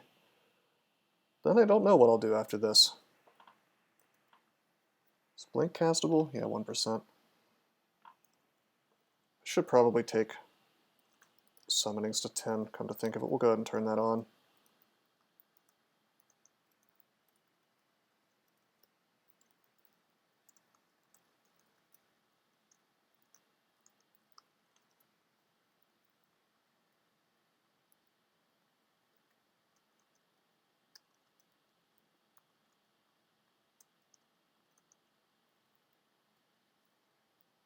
I think that was the whole pack. I was looking for some meat to eat from those dudes, but no such luck. Starting to wonder if I should just sort of power train spell casting just to get my spell hunger better off. See, no, this doesn't even count because these wall tiles are. This is just stone. This is not. This is not snake specific. So I'm not going to give them points for this one.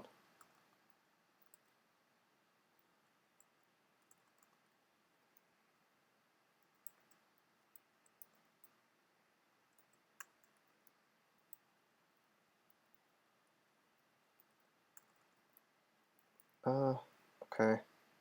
Let's just walk away from this stuff. Get my mana back.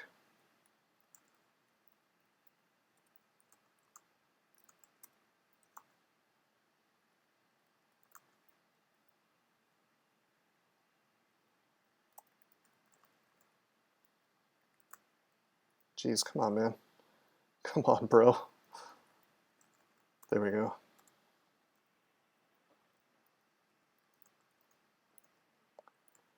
These Nagarajas, or Greater Nagas if you prefer, they're no joke, so I should probably be at least somewhat careful.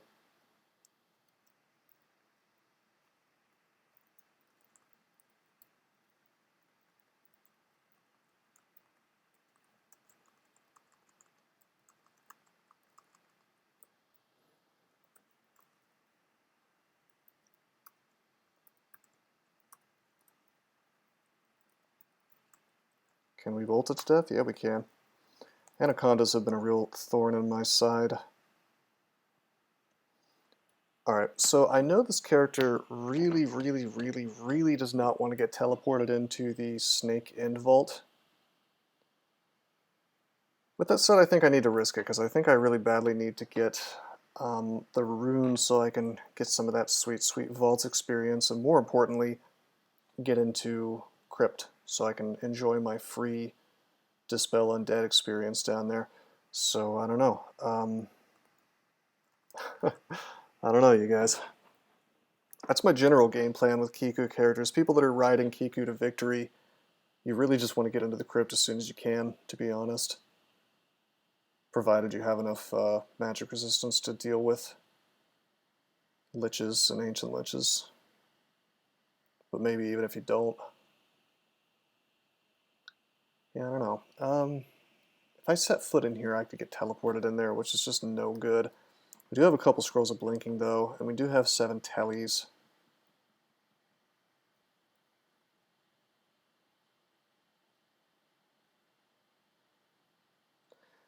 Could we do Elf?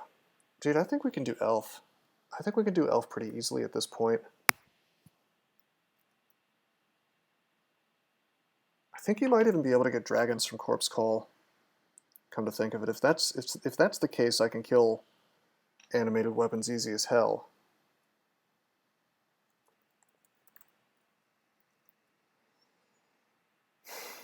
And even if it's not, like I was saying, I could probably just get Searing Ray.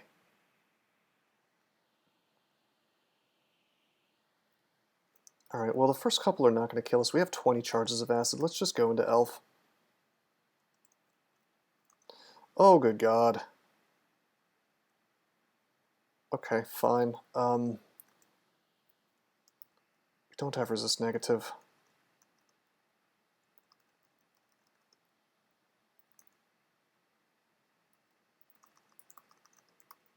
Alright, we'll use acid.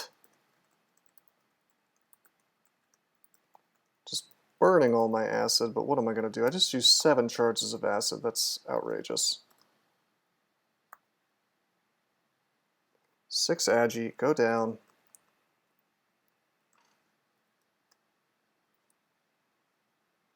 I emulate this stuff?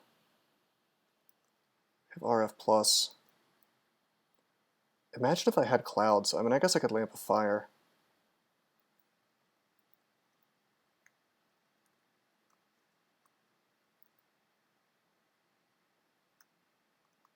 Let's go up.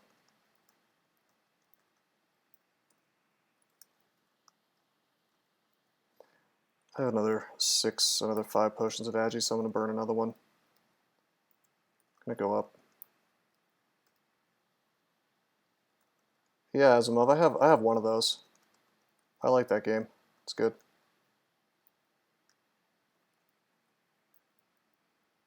Just melee this guy to death.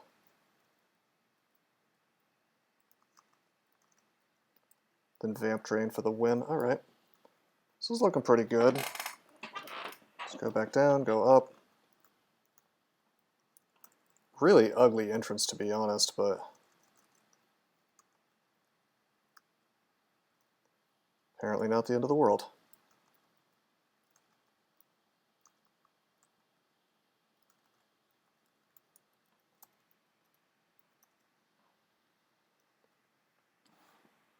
Yeah, the only mod I used was called Insecticide, I think cleverly named because it got rid of a bunch of bugs. I mean, it's a really interesting game. I could talk a lot about the design of Master of Magic and why it's, you know, just a real undiscovered gem, so to speak.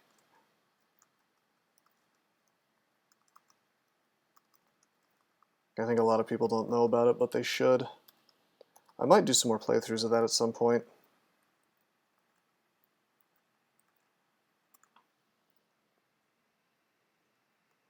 Caster of Magic mod. I think someone mentioned that I should try that actually. Someone on my YouTube.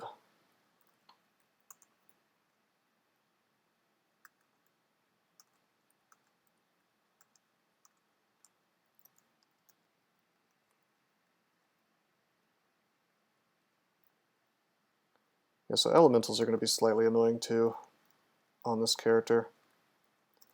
I was trying to avoid it, but I think we are going to have to memorize Searing Ray, so let's go ahead and do that.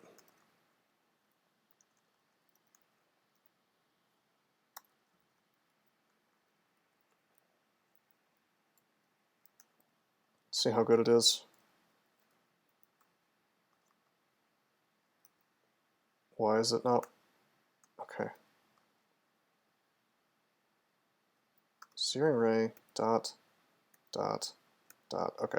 It's because it was moving me around, I guess, is why it was canceling the ray.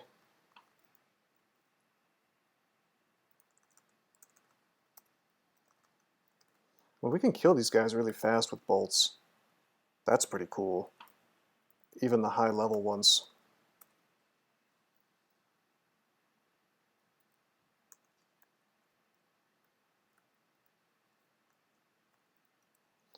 And with the Spire, and the fact that we can bolt right through it, I mean, it's hard for me to be worried, I guess.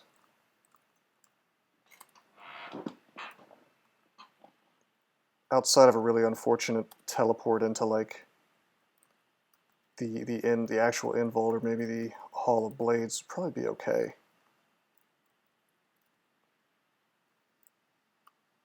When are you going to become a Fortnite streamer? When I de-age myself to like 12 with the Fountain of Youth. I don't know, is that where the money is?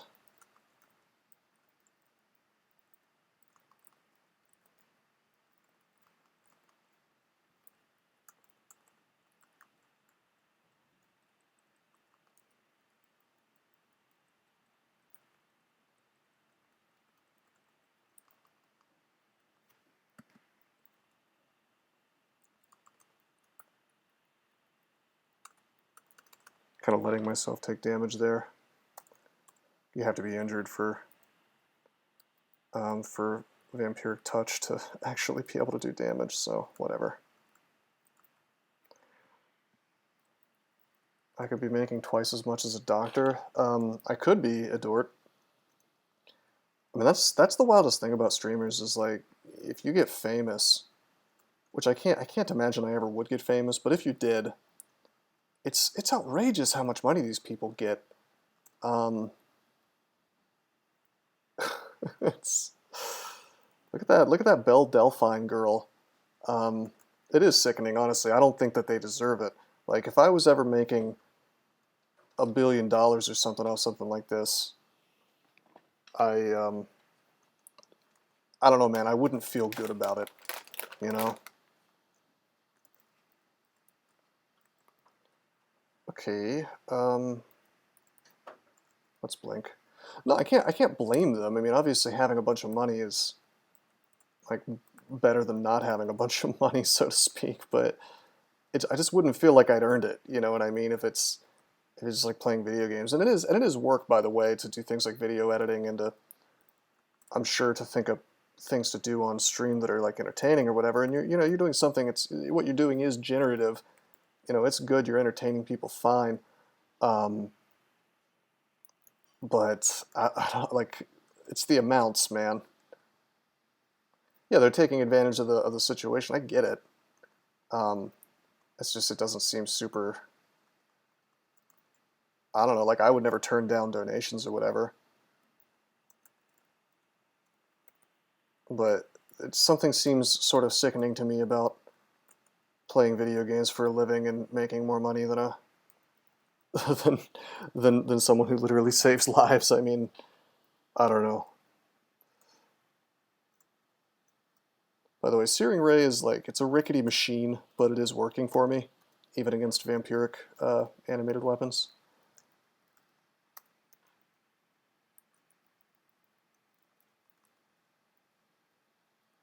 Which is good, because we needed a good option.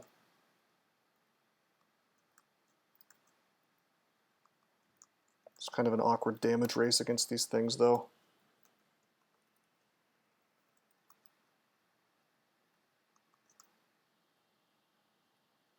And boy, they can get some big damage on me.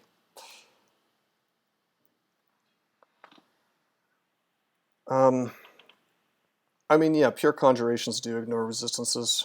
That's one of the reasons why they work against these guys.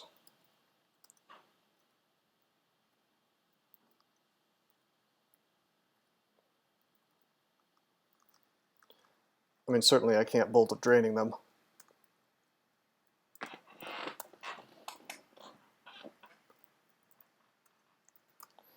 But yeah, I mean, Adore, maybe I should just be bottling up my gamer bathwater.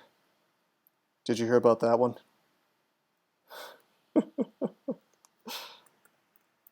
Just like $50 a bottle. Asimov, I'll ship it to Russia for you.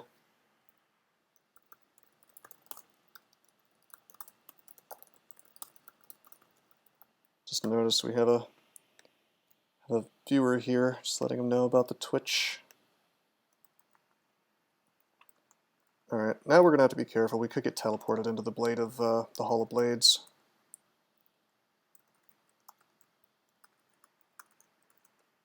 Kind of went upstairs for a second there just to get my mana back.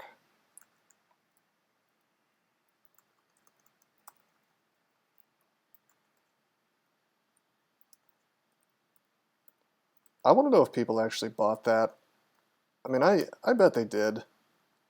I don't know if there's anybody who's like proven that they did, but I mean, that kind of thing is just, there's a market for it, but oh my god, why?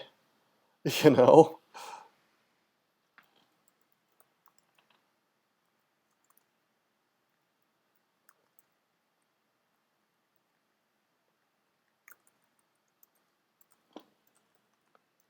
She sold out her stock. See, I don't know. I've heard so many dumb rumors about that I don't even know what to believe.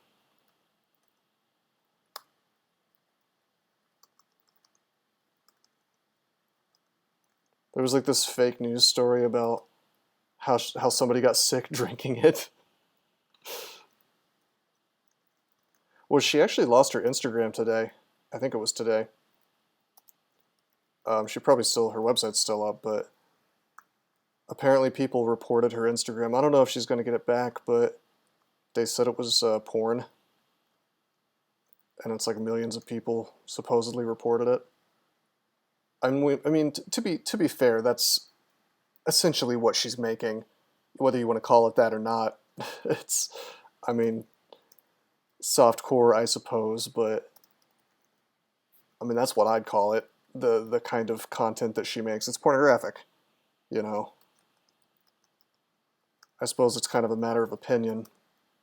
There was once this legal, I forget exactly who said it, but I think it was a judge, said something around, something about, they were making some kind of judgment about pornography, and instead of laying down like a really formal definition of it, they just said, you'll know it when you see it. Well, when I look at her content, I see pornography, personally.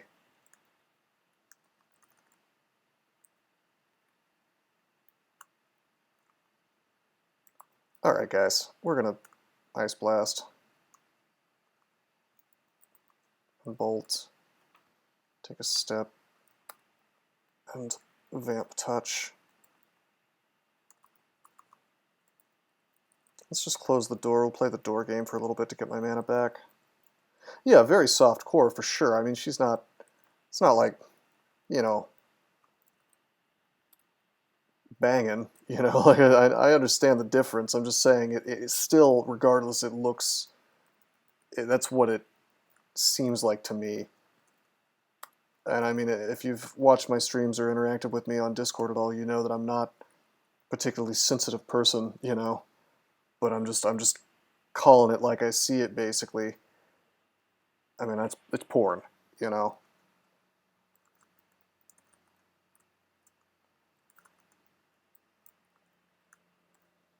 I guess I probably shouldn't even be talking about this, but I mean, whatever.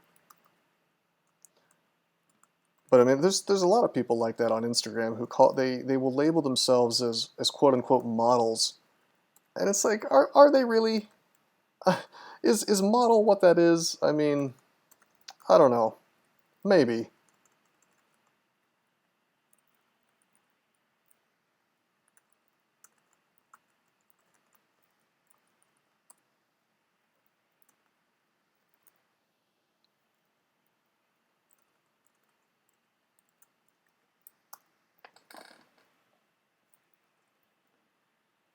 Okay, put up a spire here.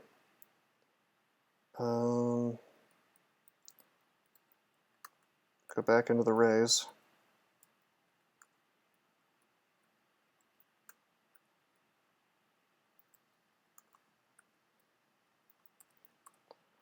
Not bad, not bad.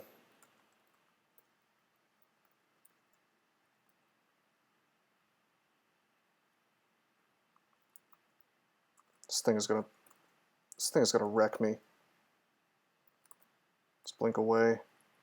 Let's make a spire. Did I ever memorize regen? I bet I didn't.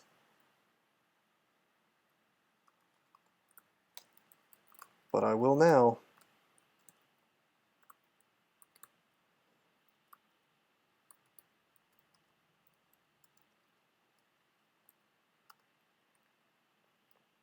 You know, these things are actually immune to electricity. Is one of the reasons why the spire is totally useless. But I put one up anyway because, well, oh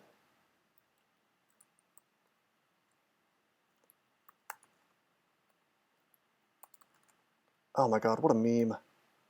They gave me shapeshifter corpses. Alright, it's spider time.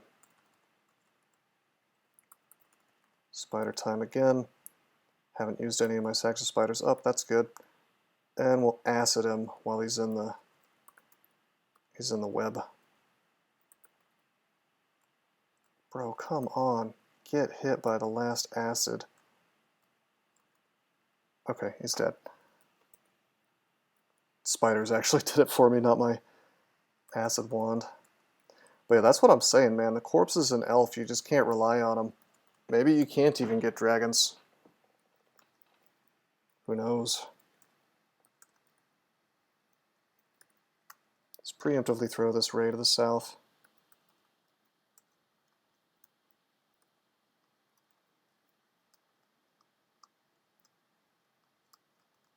Got him. You see how it's kind of dangerous, like a really, really awkward damage race going on there.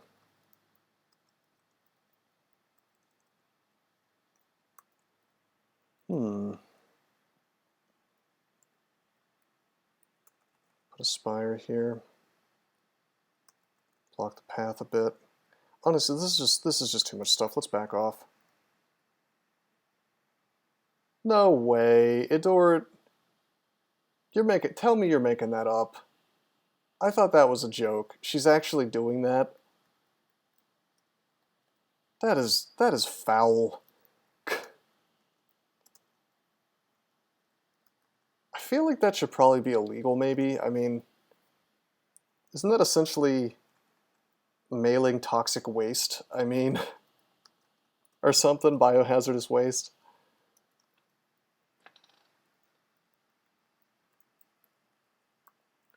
Alright, this dude can paralyze me, but if I swap to my sword, he can't. He just drained me heavy. Scarf of Resistance. That's good. That's good to know is there. But we've got a ring and a axe, I guess, axe plus sword of RC plus, so we don't really need it. But having that resistance scarf is great. Hey, Hardwood, how you doing, man? We were talking about that that Belle Delphine girl who lost her Instagram today. I'm sure you've heard of her.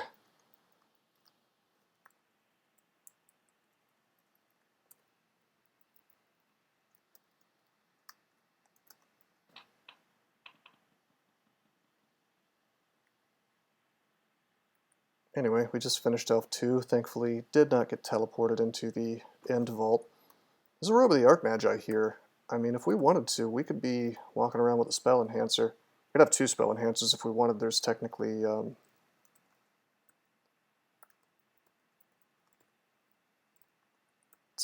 there's death staff.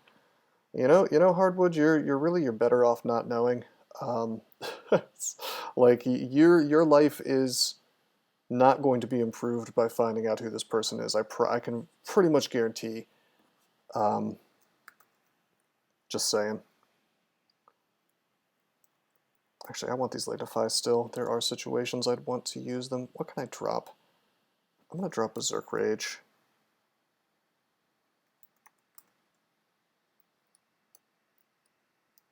She looks kind of cute. Yeah, maybe on the outside. But I'm cuter. There you go. See, the self-esteem. I like the positive body image, Hardwood. We should all strive. We should all strive to have such good feelings about ourselves, right?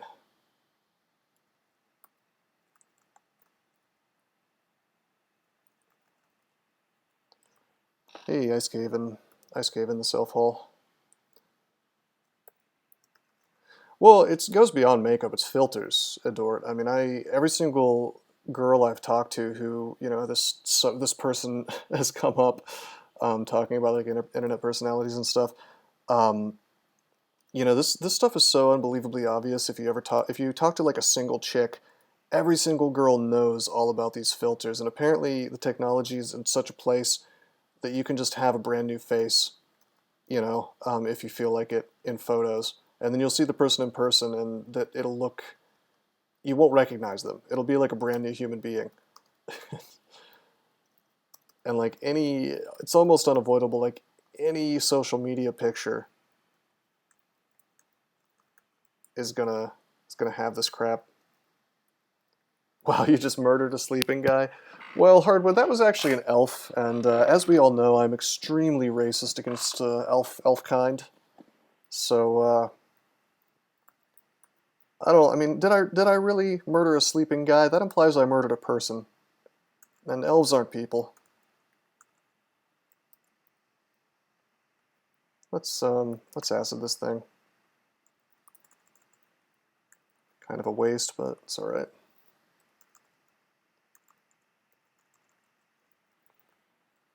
Yeah, but does Westnoth need lies, Hardwood?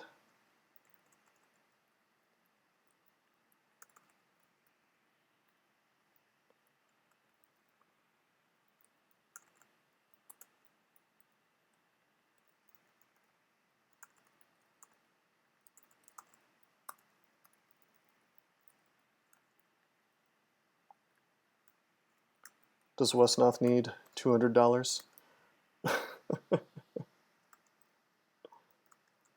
Guess I haven't really talked about what was going on over there. Kind of the same problem that DCSS has, to be honest. I mean, just really self-important developers who... Well, I don't know. I actually think Westnoth's problem is way worse than DCSS's in terms of personalities of people running the place. RNG fairness is a lie. I should always get full hits. Yeah, you just want those double hits with Woses, man. And heavy infantry. I know that's what I want.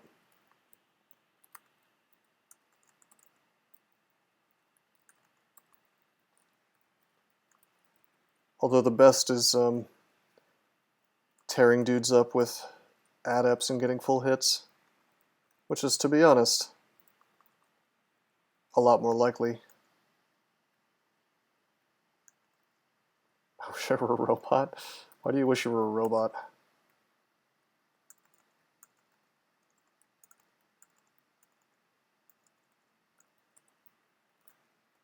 Then I'd just reprogram you to give me all your money. They call me the hacker man. How would you indulge in the finer things if you were a robot? Can robots eat? I mean, I guess you could travel. I knew somebody was going to bring up R9K. Sometimes I go there and I'm just like, hey guys, why don't you guys self-improve? And then they call me Chad and they tell me to go away. I'm like, dude, why don't you just like work out and eat right? And apparently that makes me Chad. just because I suggest self-improvement. And therefore the enemy, by the way. Like if you're Chad, you're bad. Chad's bad. Don't forget. Chad's bad 2019.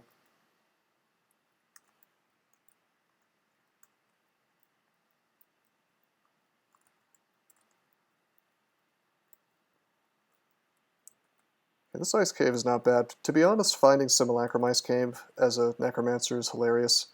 Or as a Kiku guy. Because Dispel Undead just instantly kills it. Oh, these clouds. I haven't been to a pit like R9K or Pole in years. Just have sex, yeah. Just be yourself, bruh. That's a meme over there, I think. I don't know, man. In some of those guys' cases, perhaps being yourself, bruh, is the worst possible advice.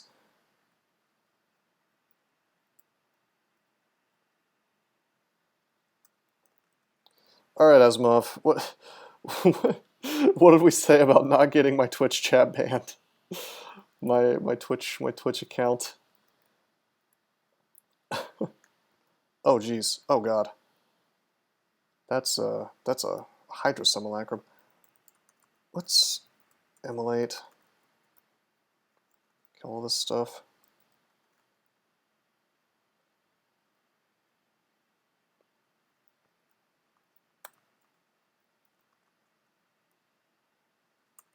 Oh, he's coming for me. That fiend just does not care. Okay. We'll lamp. We'll acid. He'll claw me for a hilarious amount of damage. Okay, 20 plus 54. Jesus Christ. I guess that is only like 50 total if you include my resist cold, but still pretty spooky. Okay, let's acid again. Thankfully he misses. Should I use my last acid or should I use... I think I'm going to use Searing Ray. Yeah, there we go. Didn't have to use another acid. That's a good save, although having one charge left. It looks extremely dangerous. Yeah, that particular enemy you usually don't have to fight until the post-game, so... the warning there was pretty accurate. Some boots. Boots of running, that's awesome. That's really, really good. Ring of Ice we don't care about. Staff of Cold. So I don't really care about that either. It's probably all the loot, I assume. Yeah.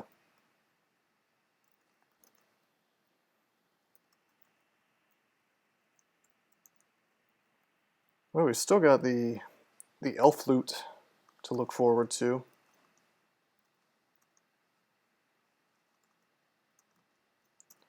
Hey, speaking of draining weapons, the first one I met drained the hell out of me. I remember someone mentioned that. Edward, I believe you said you had a problem with them. Well, now I do too. +2 cloak of int +5. Hell yeah, I'll wear that. Well, actually, no, Edward. I got to red, but then I killed him, and it took me back to yellow. So I'm pretty much at red. Right on the cusp.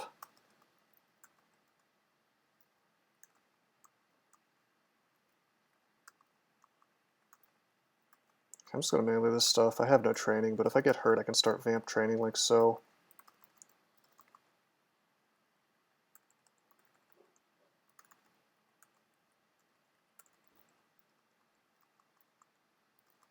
Oh, come on. There we go. Do you plan to add new classes and magic paths in your fork? New classes, yeah, we're going to crib some notes from things like X-crawl and B-crawl. We're going to put archaeologist. Archaeologist is going in for sure. New magic paths, maybe. That I haven't decided yet. I mean, that's something we haven't really talked about. Okay, this is interesting. Let's emulate.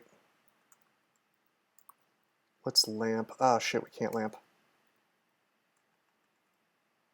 Damn it. Okay, we'll put a spire here. We're going to acid. This is really dumb what I'm doing. Bolt. Okay, that all dies, fine. Put up a spire. That stuff's all dying to flame, very good. Step away. If I get LCS here, that'd be really bad. Why don't we pop a heal wounds just to make that less likely? I know it seems like it's impossible because there's a spire in the way, but it's actually capable of evading an LCS, so it's very unlikely, but it's possible. Can we die to it? No, we can't die to it now that I drank the potion. 94, 98, 102. Yeah, we have more hit points than that. Yeah, Edward, I would agree it's not looking too great. Basically, I got really foolhardy because I... LCS equals line character screen. No, Lehubibs, or is it a D? Lehudibs? Lehudibs Crystal Spear. Now, I don't know what ethnicity Lehudib is supposed to be, but he apparently was so good at Earth Magic that they named a spell after him. I don't know, man. Hey, Adore, that's what they call me on RLG. It's my favorite nickname. Anyway, so here's an issue. If I want to... an avid RLG ship poster, as you should be. So anyway, here's the problem. If I were to bolt this Annihilator, he blows up, then the Spire goes hostile. I'd rather the Spire did not go hostile, all things considered. I think I might... can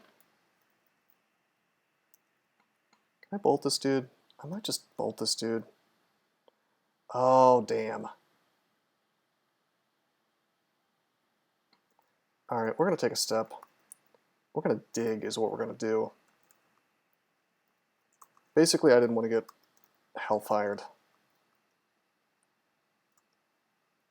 Okay, there it is. There's the explosion. So we walk away.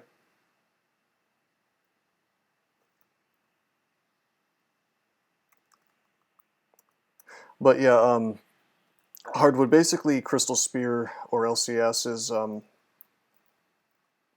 pretty much the highest damage single target spell in the game, and it just does like over 100 damage in the hands of most of the creatures that can cast it, which is a lot. And basically, I don't want to get one-shotted by it. You'll notice I only have 140 hit points, so if I'm a little bit hurt, then I can get wrecked. Enter Fire plus Apocalypse, Chad move. How do I Apocalypse when I'm worshipping Kiku? I've been hit for 1 by it before. I mean, yeah, I mean, nothing says that it's always going to do a ton of damage to you, but I mean, it definitely can do next to nothing. It can do literally nothing, actually, if it rolls poorly enough. Finger of Death. I mean, that's more of a throwback from D&D, where that was like a save or die type spell, where if you rolled poorly, it didn't even do damage, it just kills you.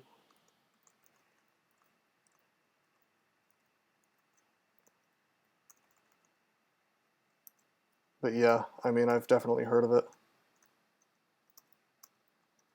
Nothing like that really exists in this game. I guess Agony maybe takes half hit points.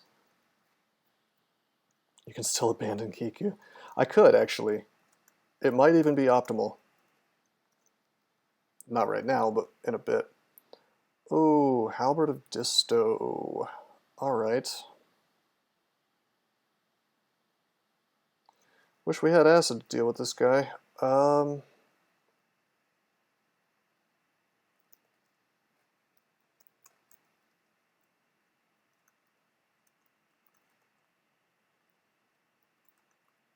It's all elves. All the corpses that Kiku wants to give me, they're just elves. I can simulacrum the shapeshifters, I guess. And I can Ice Blast.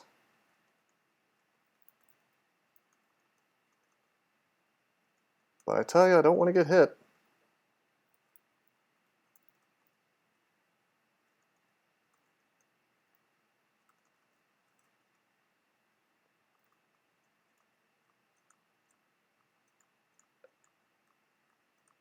I was trying to be clever and Ice Blast through my own guy, but good God, he's healing so fast. Oh, I'm being robbed. Being robbed right before your very eyes. What's Infestation at? I don't know, 30%. I guess I could get it online pretty fast if I trained some more Necro.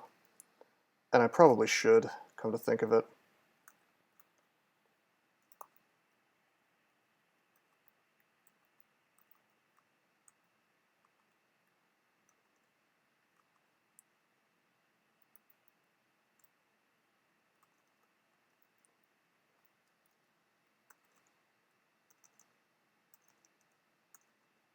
I can't do damage to him. Win the game, the spell. Yeah, it's pretty damn good, I can't lie.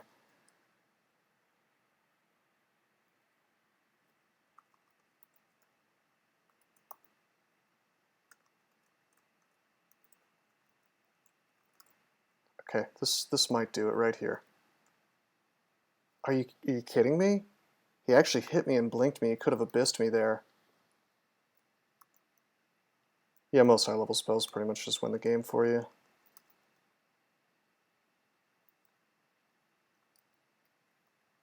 He's only resistant to fire, right? Very, very resistant.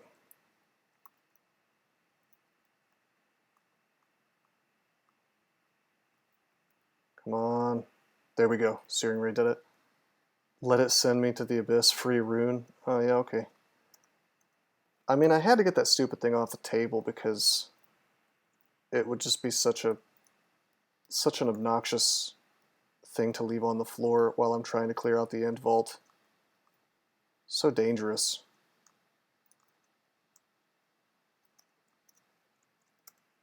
I'm glad we dealt with it, but at what price?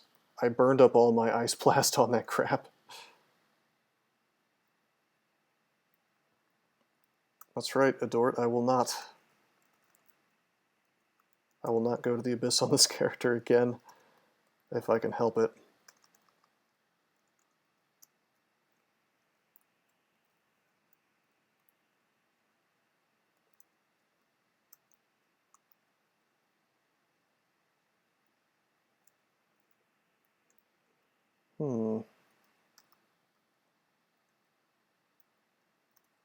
Nice scythe, bro.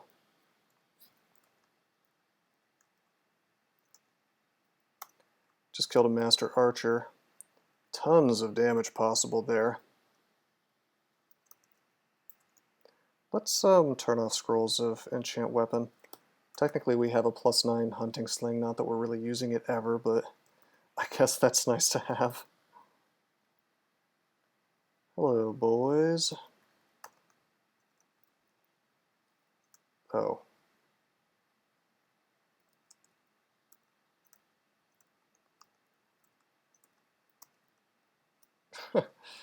It's just not going to let up, is it? Do you think you're going to nerf shields or buff two-handed in your fork? Absolutely. I think I would rather go in the direction of buffing two-handed. I mean, honestly, what I might, I mean, it's kind of hard to avoid one of those two things being better than the other. Some ideas that Doesn't had was, for example, giving longswords, two-handed longswords, some inherent SH to represent the fact that they can parry. Riposte is really stupid anyway, so like replacing that mechanic or buffing it or something, I mean, I don't know, riposte just doesn't make a lot of sense in like mechanically speaking. Well, pies are going to be removed, or at least changed. I might keep pies but make them just like a straight damage effect, you know, instead of having like 40 different esoteric and incredibly dangerous things that they can do to you. But I would be kind of okay with them just doing like just some damage, you know, from far away. Anyway, I don't feel real good about engaging here. I really don't feel good about engaging with a damn High Priest.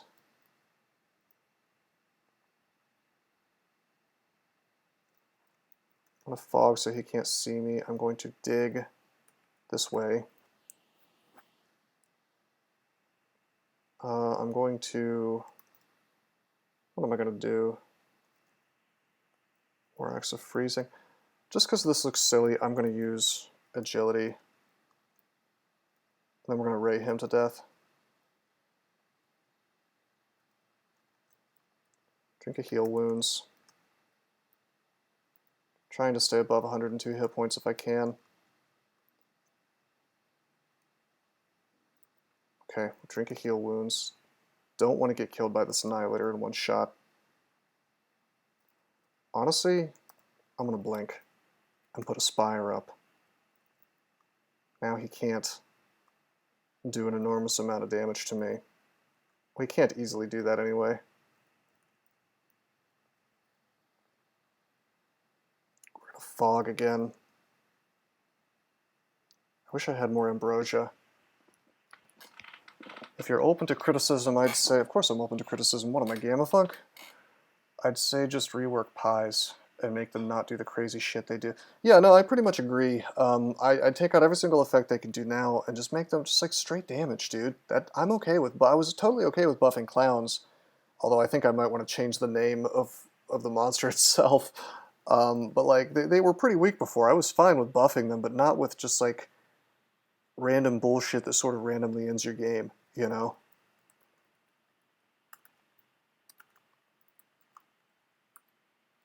Okay, that is an elf corpse. Corpse rot. This is the one way that I'm going to get mileage out of corpse call in here. By corpse rotting.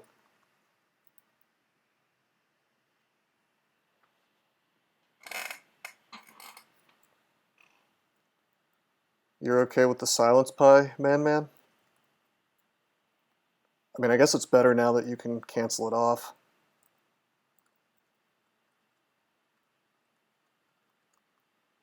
I mean, the polymorph pie is obviously the biggest offender in terms of bad design, for sure. I mean, I definitely agree with that. But I would say something as simple as, you know, my complaints are not just, oh my god, it's unfair. My complaints are also that you've got these bizarre sort of esoteric effects that you don't see the entire game, and some of them are minor and some of them are deadly. Like, take Vertigo, for instance. Nobody fucking knows what Vertigo does. I don't even know what vertigo does. What is it, like reduce your EV by a couple points or something, and your attack, your accuracy by a little bit? But the effect is pretty much completely ignorable. It hasn't existed since Amulets of Dispersal went away. I think it exists as a miscast effect, maybe. Um, but the point is, like, just randomly throwing that into the game at the very end feels dumb to me, you know? Especially when it's paired with abilities that will outright kill you in combination with some of the other stuff in SOT.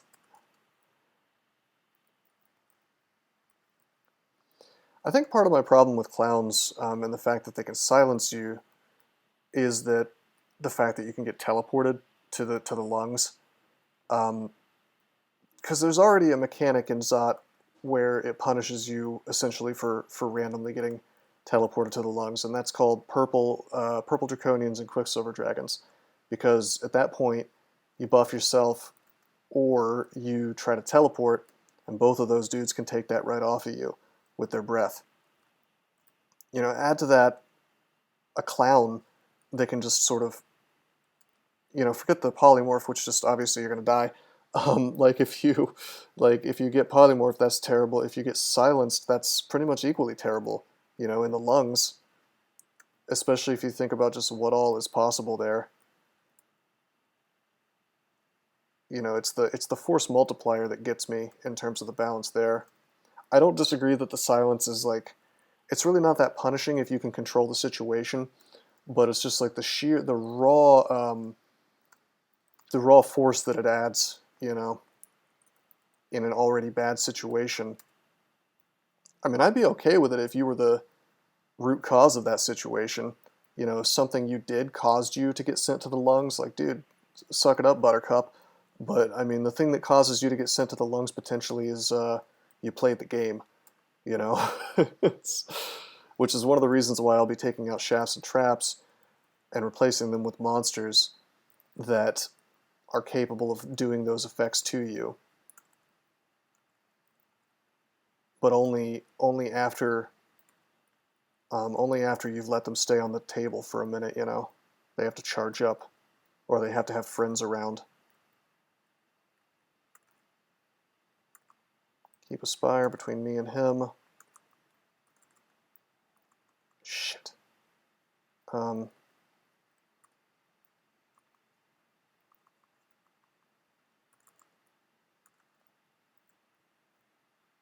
elf corpse is here, very good. What about unrand arts? What about them? I actually did not mean to do that corpse rot, but okay, fine. I meant to regen.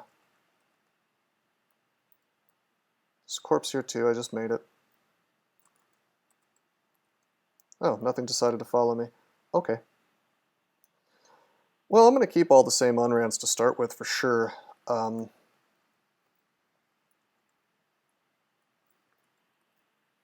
I mean, I'm going to be changing the names, the ones that were changed for political correctness reasons, like the Jihad sword, the Blade of Jihad, was changed to the Zealot sword. Even though Jihad is a word in the dictionary, you know, it wasn't like anything against Islam. It's just a cool sounding word. They changed it to the Zealot sword, which ironically, if you were whining about, you know, being offensive or whatever to a religion, you could make the argument that Zealot's sword is offensive towards, like, Christians. Whatever. Anyway, that's getting changed back. All those dumb little names are being changed back. Zephyr will probably get renamed back to Sharnga. You know, things like that. Just like, I don't have any problem with real world references, because the fact is, you know, these total dickheads have these complete and total, and I know I'm going on a bit of a rant here, but they have this sort of inconsistent view on how the game should be developed, because they'll say things like, oh, well, you know, we shouldn't have real world references, and then you have this like 4-paragraph masturbatory post about how cool it is that this guy changed Shadow Fiends to this unpronounceable Aztec name. And what is that? Oh, it's a real world reference? Okay. Alright. It's almost like you can't avoid real world references in a game that's like takes hints from real world mythology. It's almost like there's nothing wrong with that. But I mean, it's like anything really. People are inconsistent. Shit, what am I doing? There we go. Trying to keep a spire between me and the sorcerers, especially if they're hasted, because then they can do like 120 damage to me.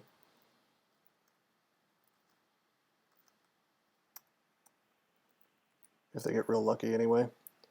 Speak of the devil, it's Jihad. Plus 10. Look at this stupid name. Doesn't the sword of Jihad sound so much cooler than Zealot's sword? And they changed it because, honestly, you want to know something funny? They claimed this wasn't the case because they didn't want to eat crow. They didn't want to look stupid. But the fact is that sword was actually, the name was changed because someone made a joke post complaining about it. It was actually like a known troll who made the post and later admitted that it was just them trolling. But they were like, oh, well, I'm Muslim and I'm offended. Nobody was offended. That's the comedy of it. And nobody in their right mind would be offended. It's just a word in the dictionary, you know. It's not... It literally means holy war. It's a really ideal name if you think about it for the sword because it makes you and all your allies go berserk. It's awesome. You know, you're filled with holy wrath or whatever. It's also a holy branded sword, so it's really thematic. I always thought it was a neat concept, especially since the best character to use it on is arguably a Biog worshiper. And the whole concept of the god is like you and your buddy, your fellow orcs are having a holy war, you know? But God forbid we have thematic things that might annoy some, you know, that it might rub up against the tender sensibilities of a 6-year-old. That's the thing, Asimov. I mean, I don't think it's actually... Obviously, like, nobody was actually offended, but it goes beyond that. Like, I don't even think they were worried about anybody being offended. I think they were worried about looking like good people. You know, it's always this sort of virtue signaling type thing. Very rarely do people do this stuff, you know, out of actual sympathy for anybody's sensibilities. It's like a, look at me, I'm such a goddamn good person that I did this weird little slacktivist thing. Yeah, Adort.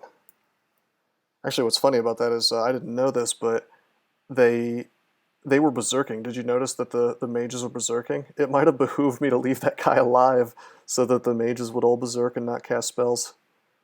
That might have been a clever use of that. But yeah, it doesn't just star rage you, it star rages everybody around you. It's pretty cool. I'm not going to use it on this character. It's silly on this character, but still neat. Really neat item. Significantly less cool sounding now, though, with the name.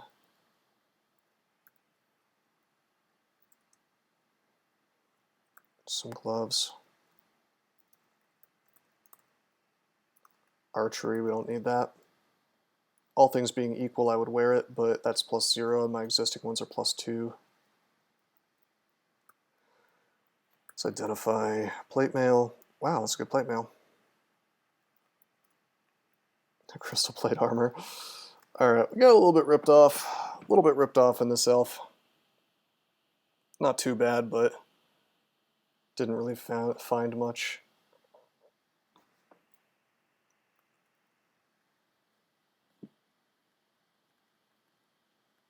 Change it to be a scimitar? Maybe.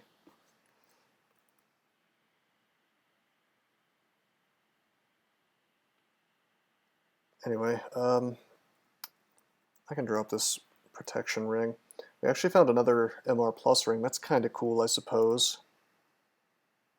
We'd have to take off Pro Fire to use it, but having that all the time sounds pretty sick.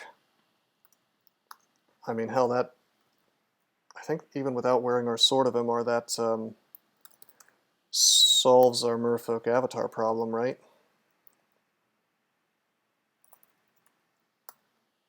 %, it's not bad.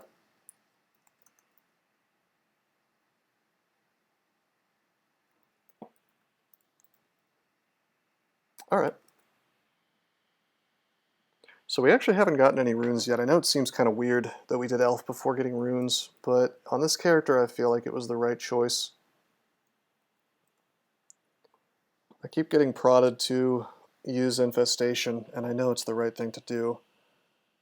Maybe I should go ahead and memorize one of those sweet, sweet Necronomicon spells. I should have, at the very least, I should be using Valclutch. Like, that's just dumb that I haven't gotten that. Wow. That would have really helped. I'm gonna go ahead and get Valclutch. That would have been, I didn't even know that was available. That would have been an obvious choice against animated weapons. I have a suspicion that we found that at some point in the in Elf 3 in the end vault though, so I don't feel too bad. Okay, we're gonna amnesia off Searing Ray. We're going to amnesia off Static Discharge maybe? Yeah. Shouldn't need that again. Okay, so we still have the spell levels to get a Necronomicon spell.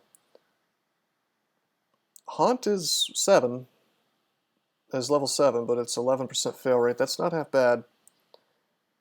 Infestation is level 8 at 17% fail rate, but we could still get it online probably faster just by virtue of being a single school. I'm gonna get Infest. It's the fun one.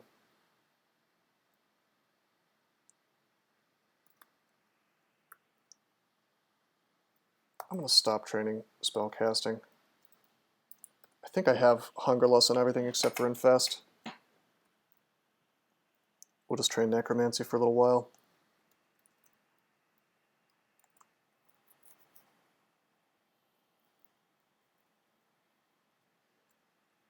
And then let's just grab some runes real quick. And then we'll probably call it a day. I'll get both the lair runes real quick, and then I'll take off for the night.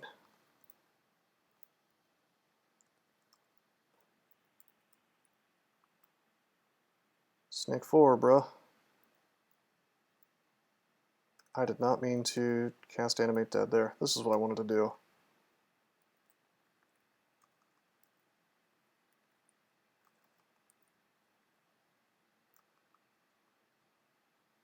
Nice. Nice.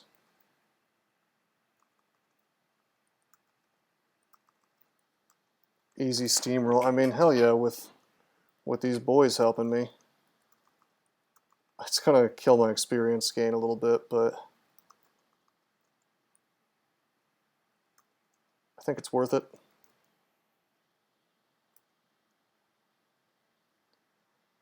Will you still play Westnoth, or are you done with that too? I mean, I don't know, man. I don't want to, the only reason I'm really willing to play DCSS, despite the fact that its developers are absolute, like, terrible human beings, is that I'm going to be making a fork of this game. And also, I happen to already be really good at it, and I know that people want to see me play it, you know, so they can learn to be better at it. So it's like I have a pre-existing group of people who would like to see this, and I do enjoy DCSS. So there's a lot of things in its favor. But now that I've learned that the developers of Westnoth have actually even worse problems than the DCSS people, I really don't want to make any content for it. Like, it feels sort of vaguely unethical to promote a game that has such a, you know, just cancerous, you know, core to it, you know. So I don't know, maybe. I mean, if people want to see more streams or they want to see me stream Westnoth, they're going to have words with Voltraz, you know, about that. Shed some light. Well, picture somebody like GammaFunk who hides, puts less effort into hiding, you know, their bad behavior. It just kind of does it openly. I don't know, Hardwood, do you want to field this one for me? I don't really feel like ranting right now. And it's a really dumb story anyway.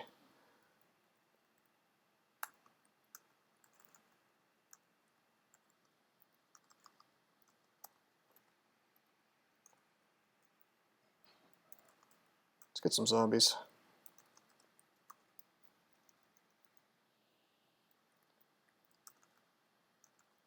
I mean, honestly, Hardwood, you know the backstory to it better than me anyway, in terms of how this situation developed in that community.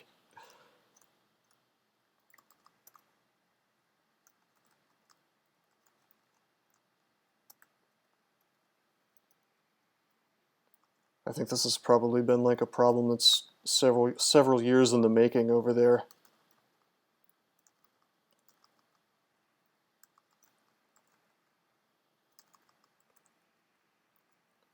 I think before too long you are going to see a fork happen over there, though, judging by the number of like regular contributors who sort of privately pulled me aside and were like, "Yeah, this guy's an asshole. And we really want him. We really want him gone." The long story short is that their head dev is they have this sort of interesting power structure over there where it's like it's an actual company. You know, it's very different from DCSS, which is sort of this informal communistic kind of thing, and then behind the scenes Gamma Funk's in charge. In Westnoth, they have a dude who's actually in charge, and in fact it's a legally recognized, I think it's an LLC. Although the guy who owns the LLC is not the same dude as the quote-unquote project manager. But essentially there's like this younger, earlier 20s guy, this kid who somehow found himself in the position of project manager. And this would be okay if he was competent, but I guess he's just created a bunch of really terrible code. And, you know, much like some other people I could name, the dude just has this very my way or the highway kind of way of looking at things. So like he's just kind of jumped in. For example, there was like this GitHub thread as an example where every single one of the regular contributors was talking about this feature that had been removed. And they were like, "Why was this feature removed? Like, let's put this back in. Everybody wants this feature back." And the dude just shut up and was like, "Well, I don't use it, so I took it out." And they're like, "Well, people use it, so let's put it back in. You know, this is really useful." Doesn't really matter what it was. Long story short is like this dude was very clearly outvoted. Like everybody wanted this thing back in the game, and he's just like, nah, fuck off. And he just kind of said no. And he's the project manager, so he can do that. Which is kind of wild that you would take a feature out of a game just because you don't use it, you know. And they ended up having to work around this dude. And they just like added the feature in again as an add-on, you know, so that it would at least be available. It was, think of it like a mod, I guess, which is kind of lame. And I was reminded, this whole process kind of reminded me of this thing. I read this, yeah, I know, this honestly, the people at the absolute top of that community make the DCSS guys look good. Weirdly enough, I didn't think it was possible, but it is possible. But I was reminded of this analogy that I read once, called the missing stair. You know, where it's like you go to a house party, and you know you have your new friends or whatever. You've never been to this dude's house before. Hardwood, the stream went off.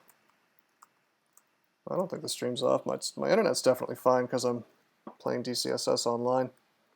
You might just need to, somebody tell him to refresh. That usually fixes it. I guess it could be just his internet, which would be a shame. Well, sometimes Twitch just freaks out and you gotta refresh the page. What feature was it? That's a good question. Honestly, let me look real fast.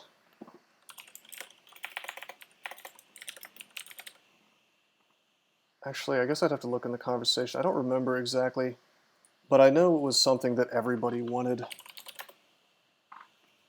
I mean, I think you, Hardwood, you probably know the guy who told me about this. Let's see, give me 1 second, I'm going to look it up.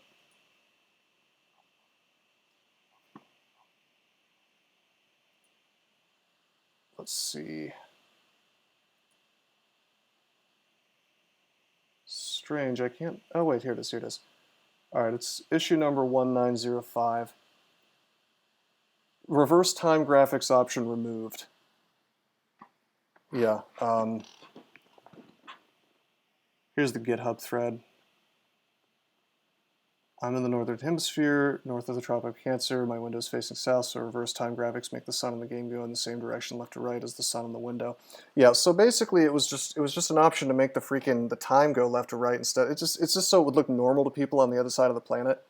You know, in terms of the day-night cycle in the game, which seems reasonable to me. But then you have this dude that's just like, oh, I didn't use it, so we're taking it out of the game. It doesn't seem like a feature that needs to be pruned.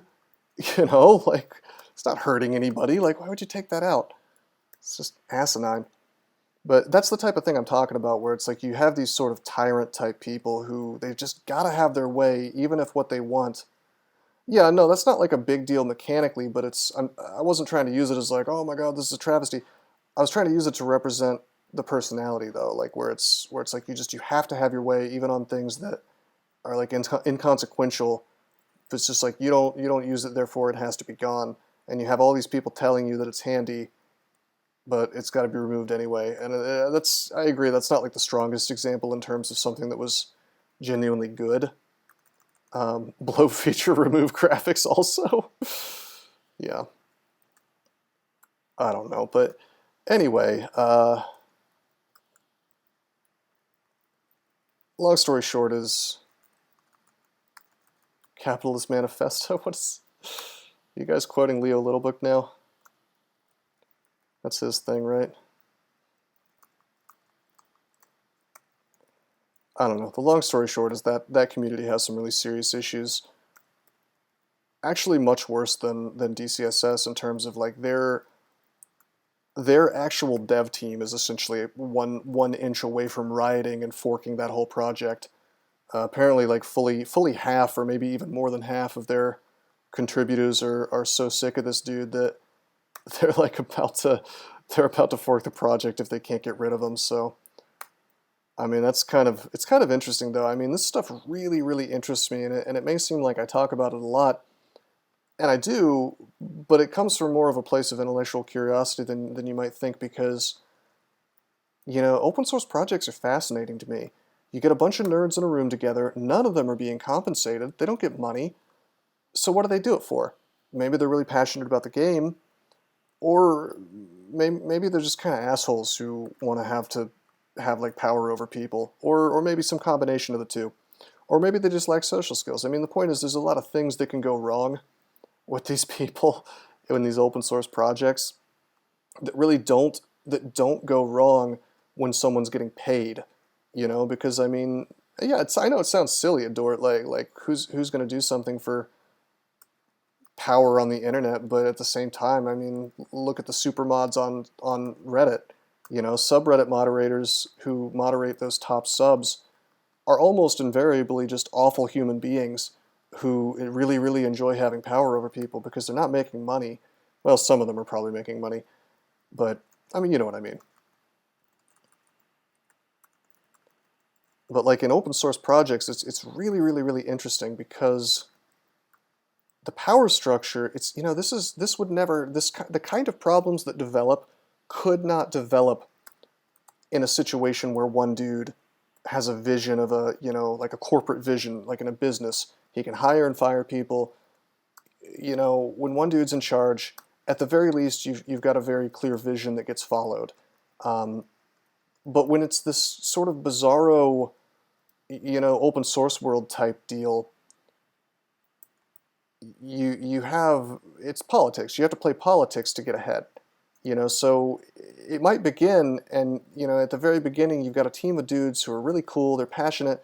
Generally, these kind of things, these open source games start out, and it's just some hardcore nerd, like Lindley, actually, just is like, you know what, I'm going to create something. And they create the bare bones, you know, the base of the game. And it becomes somewhat popular. And then that guy generally decides, wow, I'm spending a lot of time on this.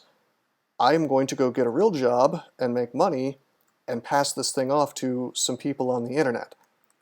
which is essentially what happened with DCSS, and it's also essentially what happened with Westnoth. I would imagine this is a pretty common story with a lot of open source games. So the dude whose brainchild the game was, well, I think DCSS was actually just a fork, but anyway, it doesn't matter. The point is, one dude makes it, and then you have like a team of other guys who take over. And generally those guys, the original crew, they're pretty passionate about it, okay, fine. But then at that point you start to have a problem, because there's not really one person in charge of the thing anymore. You've got this sort of weird, nebulous, communistic deal happening. Yeah, Lindley's crawl, right? But anyway, eventually you get to the system that deeply rewards people for playing this sort of cloak and dagger social game, political game. You know, suddenly, you know, you don't have the guy who made the thing in charge because he's gone. And so that means you're no longer rewarding people for being, you know, really good contributors necessarily. You're rewarding people for being well liked. Or worse, you are rewarding people for...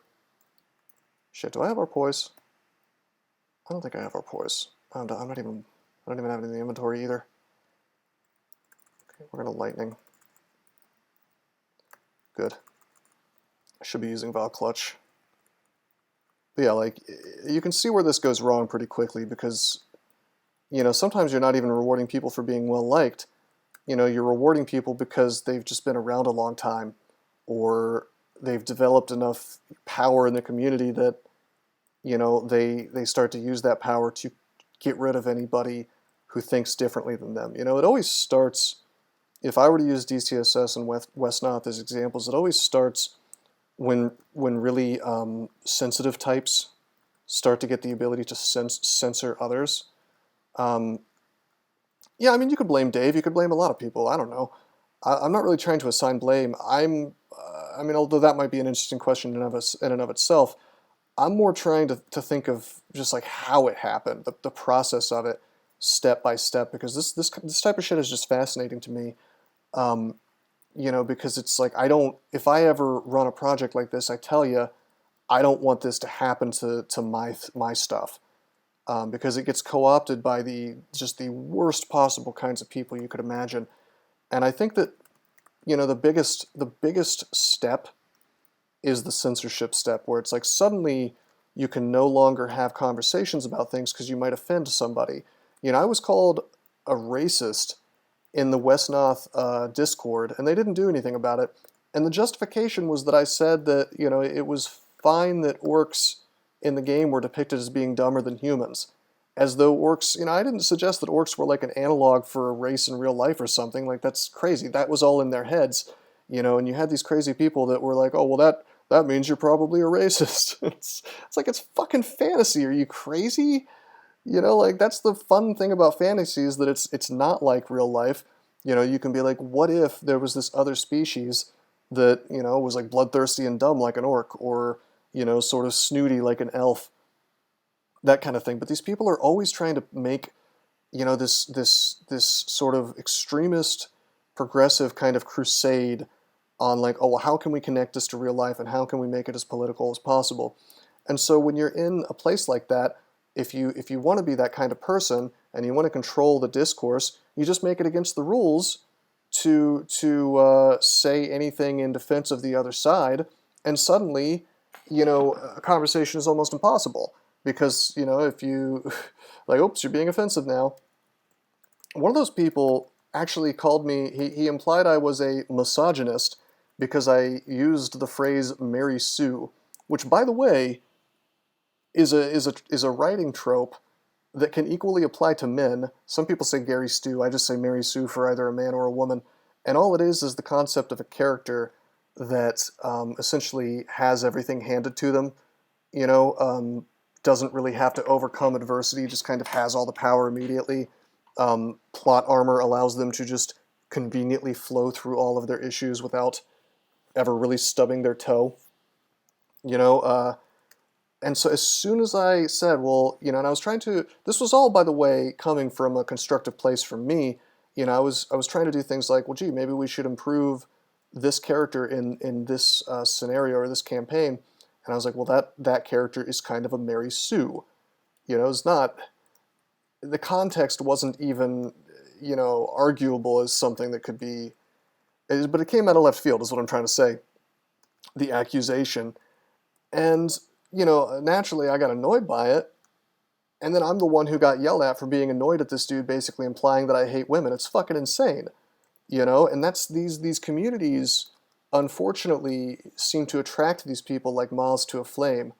You know, these people who are just, they're like grievance mongers. You can't get away from them, you know? And I don't know if the solution is to just never ever be involved in a project that doesn't have like a person in charge who has no patience for this type of shit. Like, I don't know what the answer is, but I know that so many projects on the internet succumb to this garbage. You know, this just like professional whiner mentality. And I gotta say, it's like, it's really deeply disappointing. Whatever the root cause is, it's really damn disappointing. Shit, we should probably fear. We should probably pop a flight up. I don't want to get slept, you see.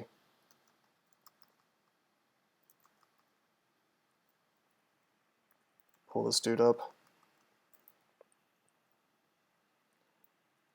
But yeah, don't be fooled into thinking that this is just DCSS. I mean, there are other communities. And so the long story short is I ended up getting banned from that Discord over there because I had been trying to get them to accept Bitcoin, right, for donations. And I was actually going to donate about $200 worth of Bitcoin to them.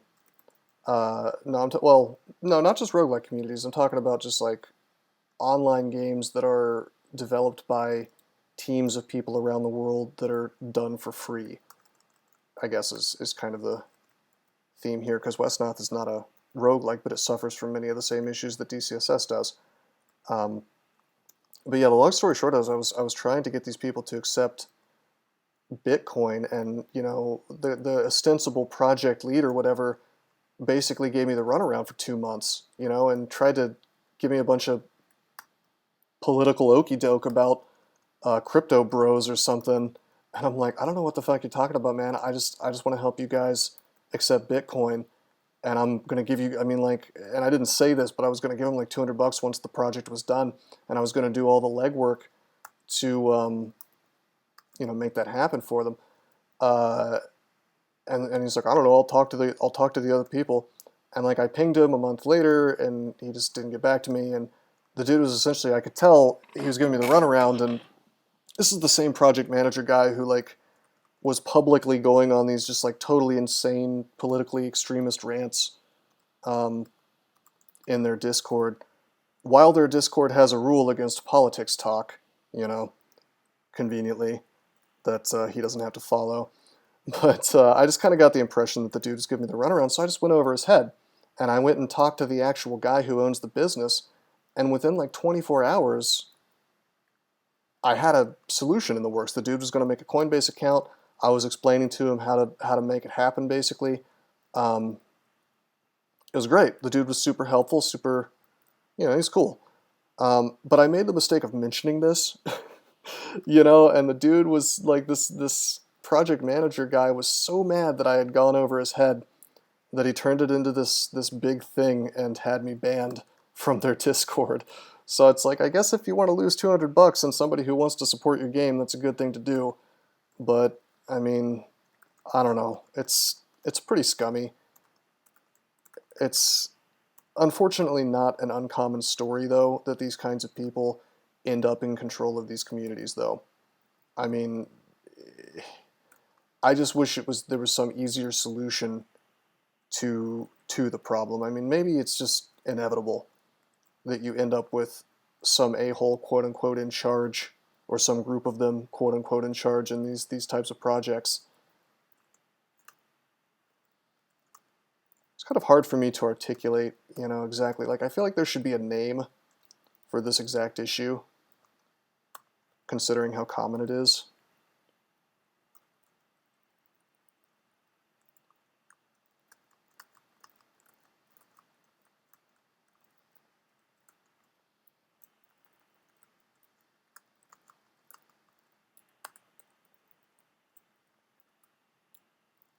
But, yeah, I don't know. Anyway, we're just flying through shoals. I'm trying not to use infestation at all, because it's just not really necessary. We have BVC, that's good enough. I should probably turn on Earth Magic, take it to 5.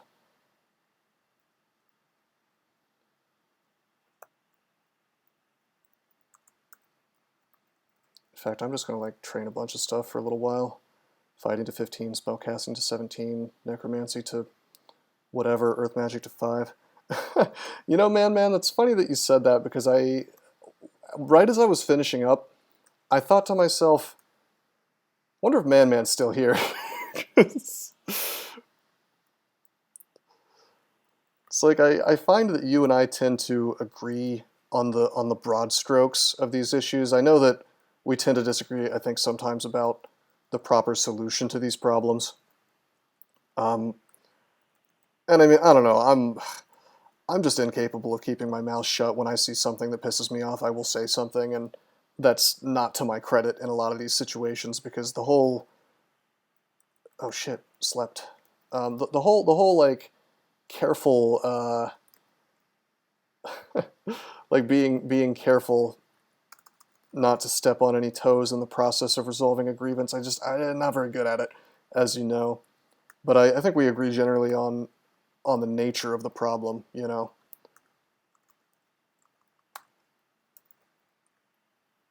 But the more I think about it, the more I wonder if there is a solution that doesn't involve just forking these projects whenever those kinds of people get in control, and then starting over and getting rid of them. I mean, how do you, if you have cancer, what's the answer? If you have cancer, you go on chemo, right? You know, or you have the tumor cut out. You know, you don't quietly, you're not like, hey tumor, could you stop fucking killing me, please? You know, you don't ask him. You know, the tumor doesn't care. He's having a grand old time, you know, causing your impending demise. So it's like, what's the solution? I don't know what the solution is, but it seems like a hot scalpel, you know, to excise the problem in the form of, you know, the metaphor, obviously, that forking the project and getting rid of the person, not inviting them along, seems to be like the only true solution, because people have been trying for years to solve the problem in DCSS, where you've got, you know, you've got these people. Tower of Babel, that's interesting. I guess that is, yeah, I guess that could be,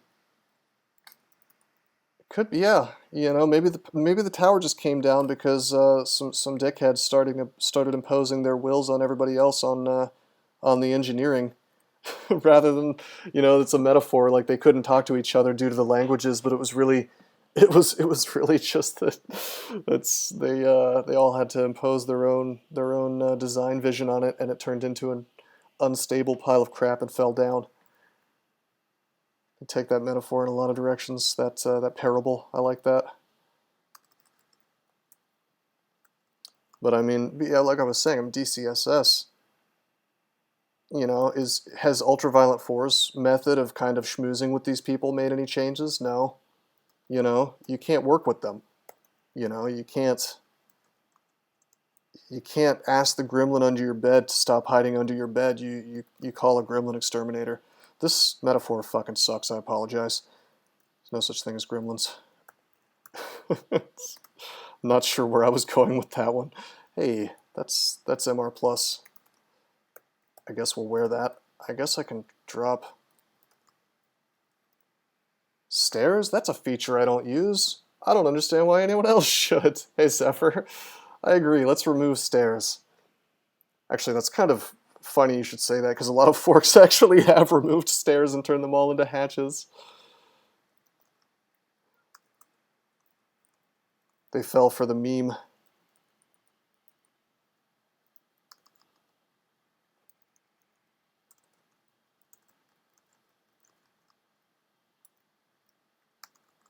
Just try not to get owned by range here. Block a bit of it with Spire.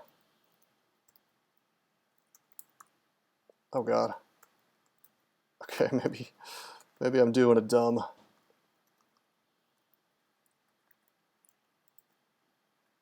There we go.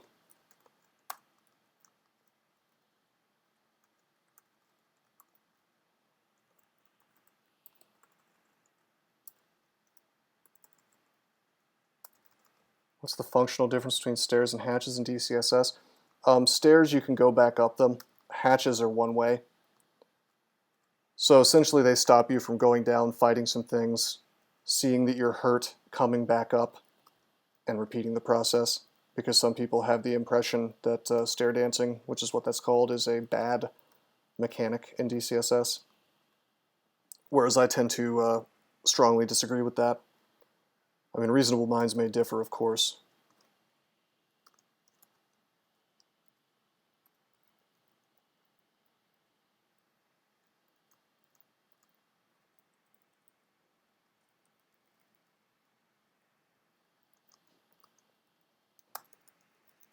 Sounds like quite a good idea. Stair abuse is such a common cheese in roguelikes. Yeah, like I said, it's a reasonable thought, and I can understand where it's coming from. I tend to disagree, at least in the case of DCSS, because I would say that the core, you know, in game design you talk about the core game loop, and I don't mean from a programming perspective. I mean, what is the player doing? Usually, it's like you fight, you explore, you find enemies, you fight the enemies, you find the loot. You explore more. That's the game loop. What are you doing? A, B, C, D, and back to A again. Part of the game loop for DCSS, in my opinion, is not necessarily stair dancing, but resetting fights. Fight goes shitty, see it's going bad, you reset it. Stair dancing is just a form of resetting fights. So it's like, if stair dancing is bad, then perhaps resetting fights is bad. If there's a problem with managing enemies the normal way, maybe it's worth investigating that. Well, okay, what's the normal way though? Are you suggesting that people should be able to take every single fight without ever having to reset it? Because at that point you're dealing with a game, I mean, think about what and I think Man actually said something like this the other day. What would you say the soul of DCSS is? For me, I would say, you know, I think it's actually deeply ironic because their design document says to avoid tedium, but the reality is that I think the soul of DCSS is realizing that the situation's going to go badly, resetting the fight and trying again. You know, and without ways to do that, I feel like the game falls apart. I mean, you could certainly build a really good roguelike game where there's no stair dancing and there's even no ways to reset fights. I mean, Tome is an example of a roguelike game where resetting a fight is certainly, it's a very different affair than DCSS. It's not nearly as common, at least not in those same ways.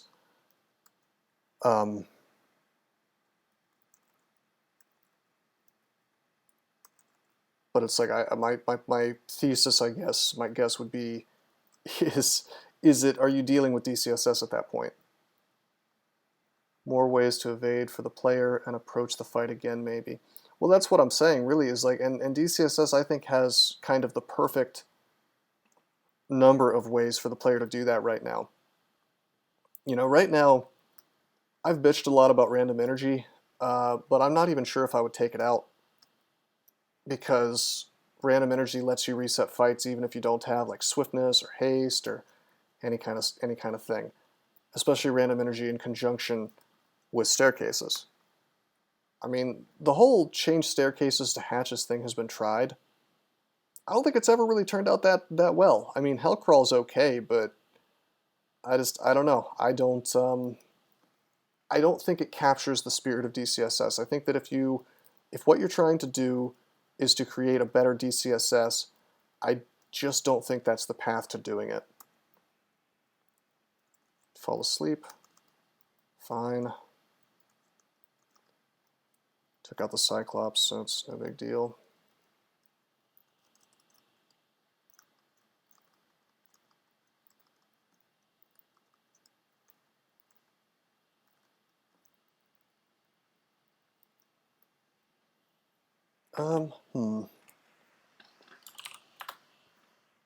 Just gotta get this rune.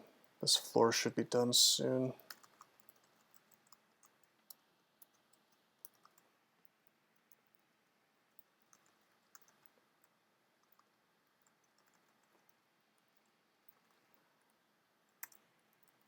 I don't know, I kind of like the fact that DCSS is a game that really rewards you for thinking about situations, knowing when they're going badly, knowing when you can't take them at all, knowing when you need an enormous amount of luck to successfully overcome a situation. It's like it's sort of deceptively simple. Stare abuse does not equal resetting fights. Well, stare abuse is a form of resetting fights, is the thing.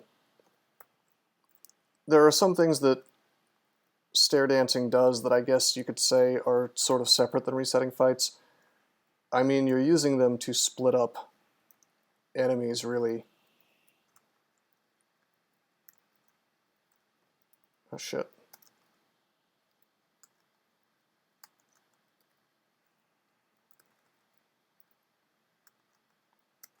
Go corpse rot.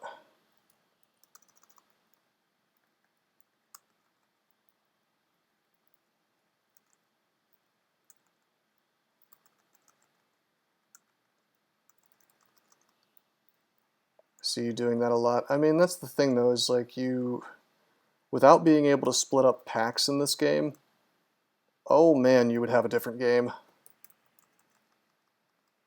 Explode this stuff. Wow, more of them. Okay, this has got to be the Rune Vault.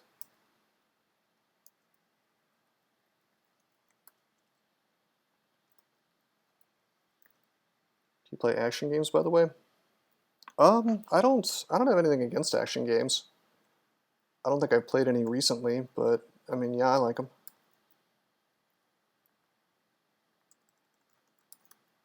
Depends on what you mean by action as well. Do you mean just like not turn-based?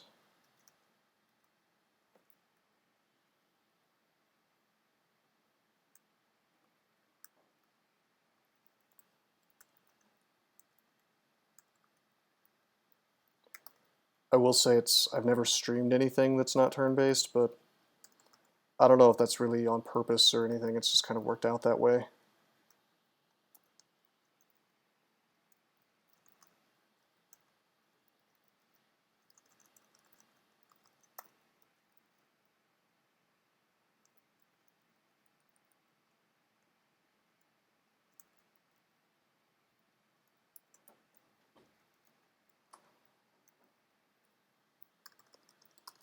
Something I see in various games.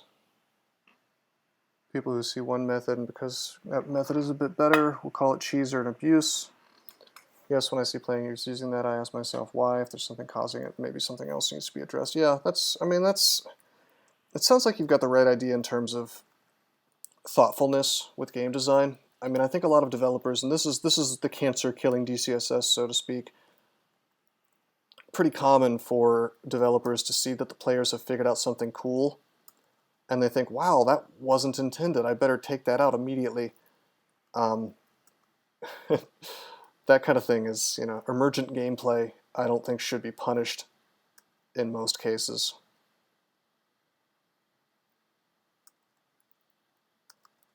Unless it well and truly breaks the game.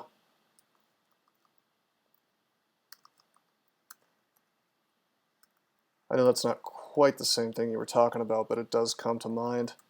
Because the way you phrased that was so thoughtful about, looking at the things around the problem rather than just right at the front of it,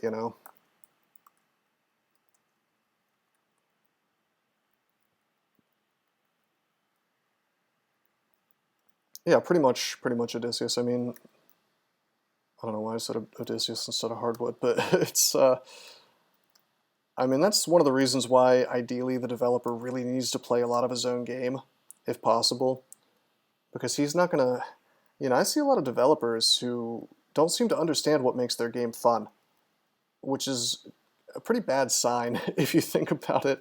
If you don't know why people are playing your game, you're eventually going to screw up the thing that makes your game so fun. Third-person real-time things where you have a guy and press buttons and he does moves. I mean, yeah, sure. I'll play some GTA on stream.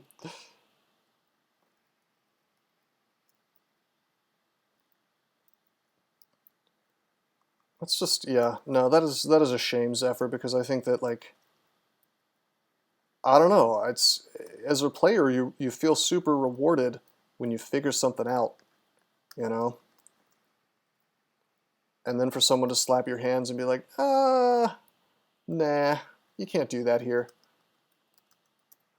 It's like, as good as it felt to figure something out, that's how bad it feels to have your hands slapped and like, oh, nope, nope, not anymore, bro.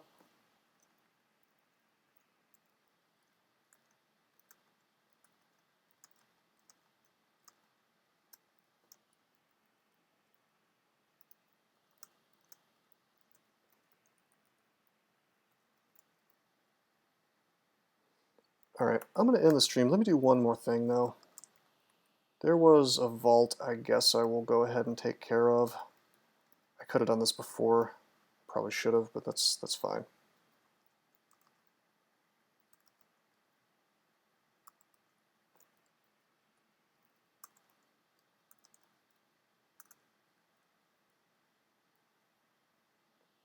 I'm going to pop a flight potion.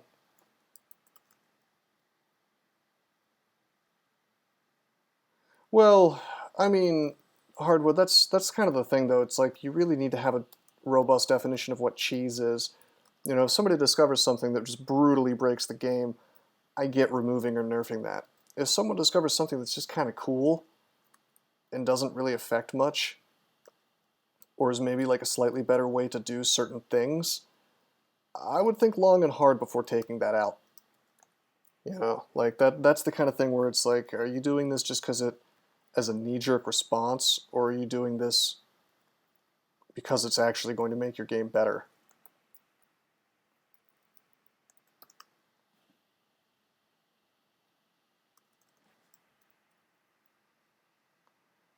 Yeah, Zephyr, I mean, it's the developer really should be good enough at his game to be able to make those kinds of decisions, you know, in a very robust kind of thoughtful way, without having to rely solely on his player base.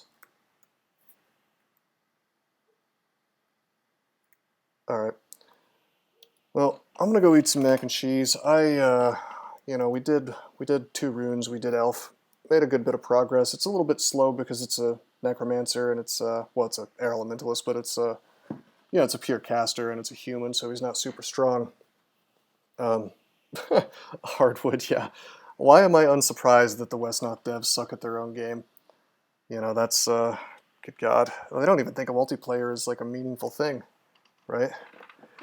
But I don't know. Anyway, that's all done with. Hope you guys enjoyed the stream. We'll finish up. I think that next game will probably, or next session, we'll probably be able to finish this. Just 2 more runes, Zot, Orb, and Ascent. That's really probably going to be pretty quick. I think this is going to go a little faster because we got Infestation online. We'll tear through. I mean, we'll brutalize the vaults at least, and we'll immolate TRJ. But in any event, that'll have to wait until next time. Until then, I am signing out.